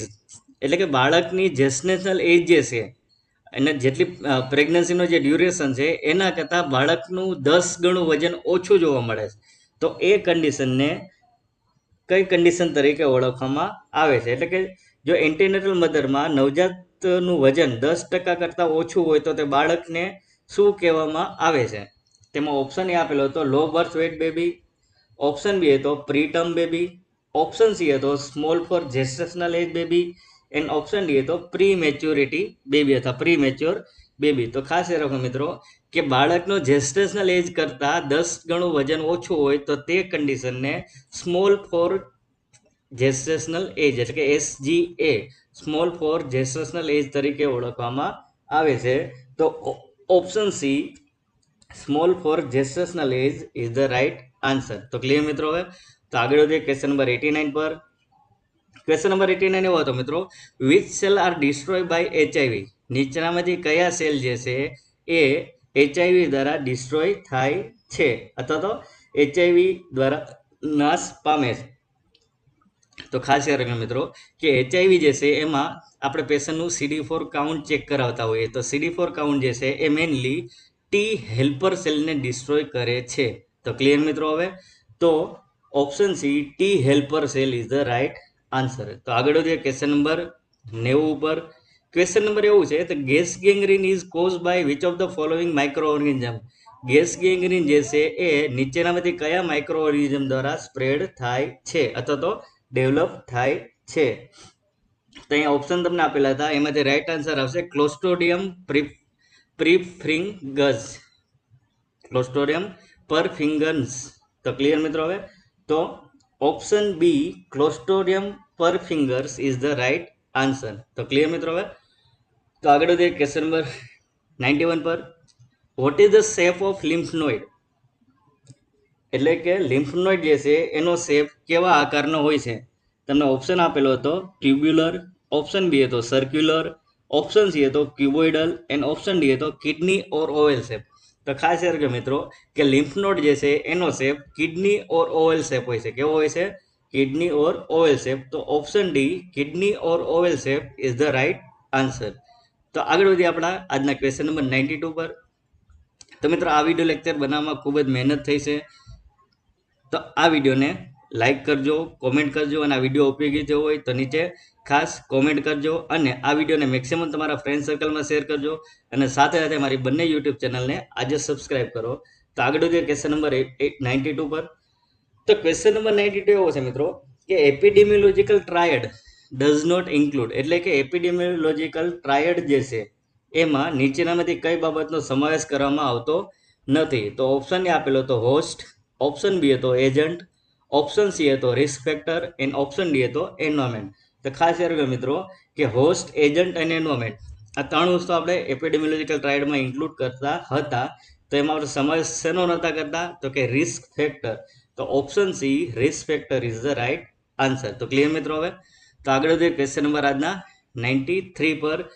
121 Fahrenheit will be equal to. એટલે કે 121 Fahrenheit છે એના બરાબર કેટલા સેન્ટીગ્રેડ ટેમ્પરેચર થાય? તો ખાસ યાદ રાખો મિત્રો કે સોરી અહીંયા 101 હતું, 121 ને બટ અહીંયા પ્રિન્ટ ટાઈપિંગ મિસ્ટેક થઈ ગઈ છે. અહીંયા 101 ફેરનહીટ ઇઝ ઇક્વલ ટુ કેટલા સેલ્સિયસ જોવા મળે છે. તો ખાસ યાદ રાખો મિત્રો અહીંયા ફરી વાર કહું છું કે અહીંયા 121 નહીં પરંતુ 101 છે. તો 101 ફેરનહીટ એટલે કેટલા સેન્ટીગ્રેડ થાય? તેમાં તમને ઓપ્શન આપેલો હતો 38.3 સેન્ટીગ્રેડ, ઓપ્શન બી હતો 37.3 સેન્ટીગ્રેડ, ઓપ્શન સી હતો 38.9 સેન્ટીગ્રેડ એન્ડ ઓપ્શન ડી હતો 37.7 સેન્ટીગ્રેડ. તો ખાસ રાખજો મિત્રો કે 101 ફેરનહીટ એટલે 38.3 સેન્ટીગ્રેડ જવાબ આવશે. તો ક્લિયર મિત્રો. તો option A 38.3 is the right answer. તો આગળ વધીએ ક્વેશ્ચન નંબર 94 પર. The solution used to disinfect the bed linen of COVID positive patient. એટલે કે કોવિડ પોઝિટિવ દર્દીના બેડના લિનનને ધોવા માટે વપરાતું નીચેનામાંથી કયું સોલ્યુશન છે? તો ખાસ યાદ રાખજો તમને ઓપ્શનમાં આપેલા હતા ડેટોલ, ઓપ્શનમાં બી હતા સોડિયમ હાઇપોક્લોરાઇડ, ઓપ્શન સી હતો લાઇઝોલ એન્ડ ઓપ્શન ડી હતો સેવલોન. તેમાં સાચો જવાબ આવશે sodium હાઇપોક્લોરાઇડ.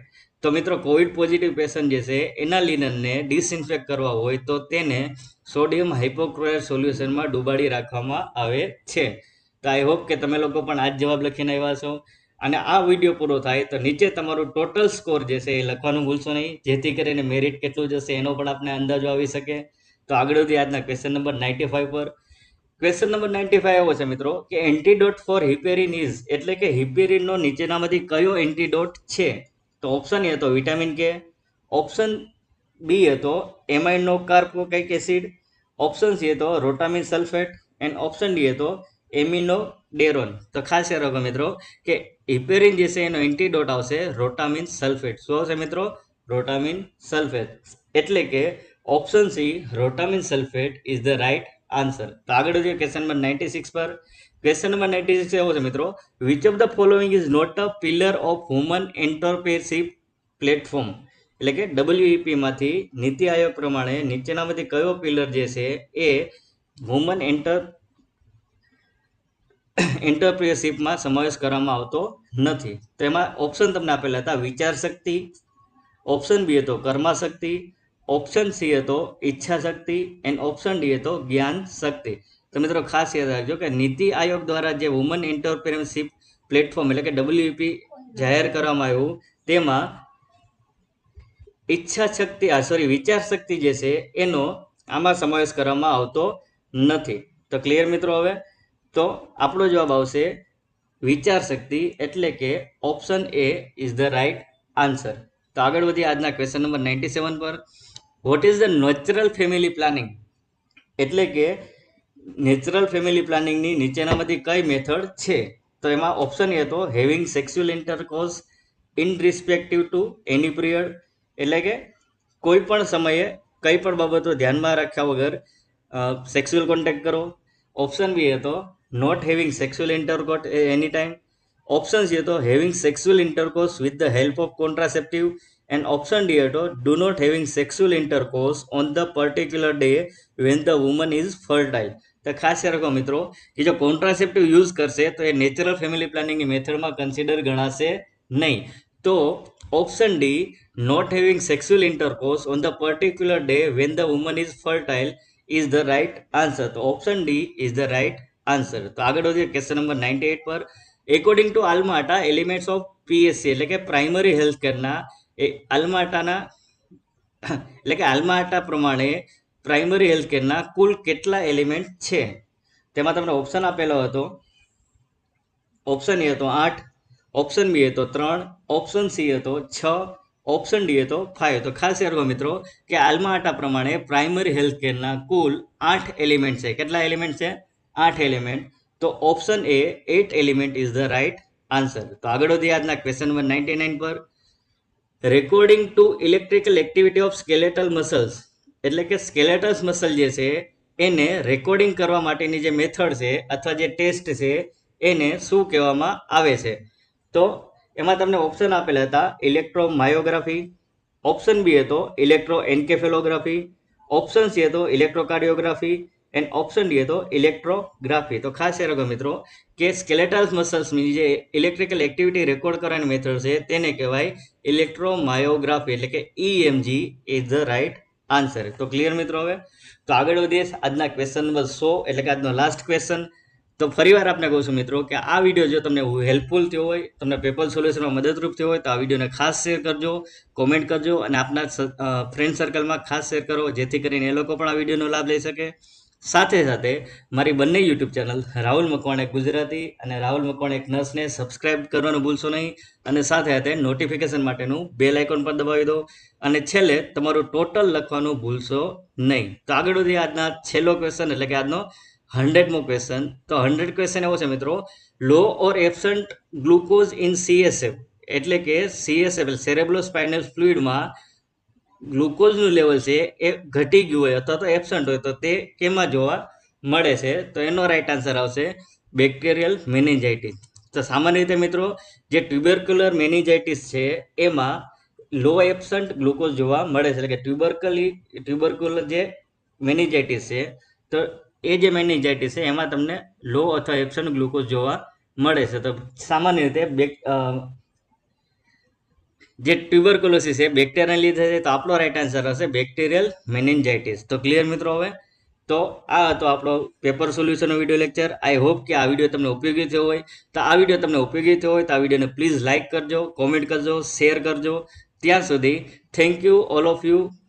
Please subscribe Rahul Makwana Gujarati and Rahul Makwana nurse. Thank you all of you.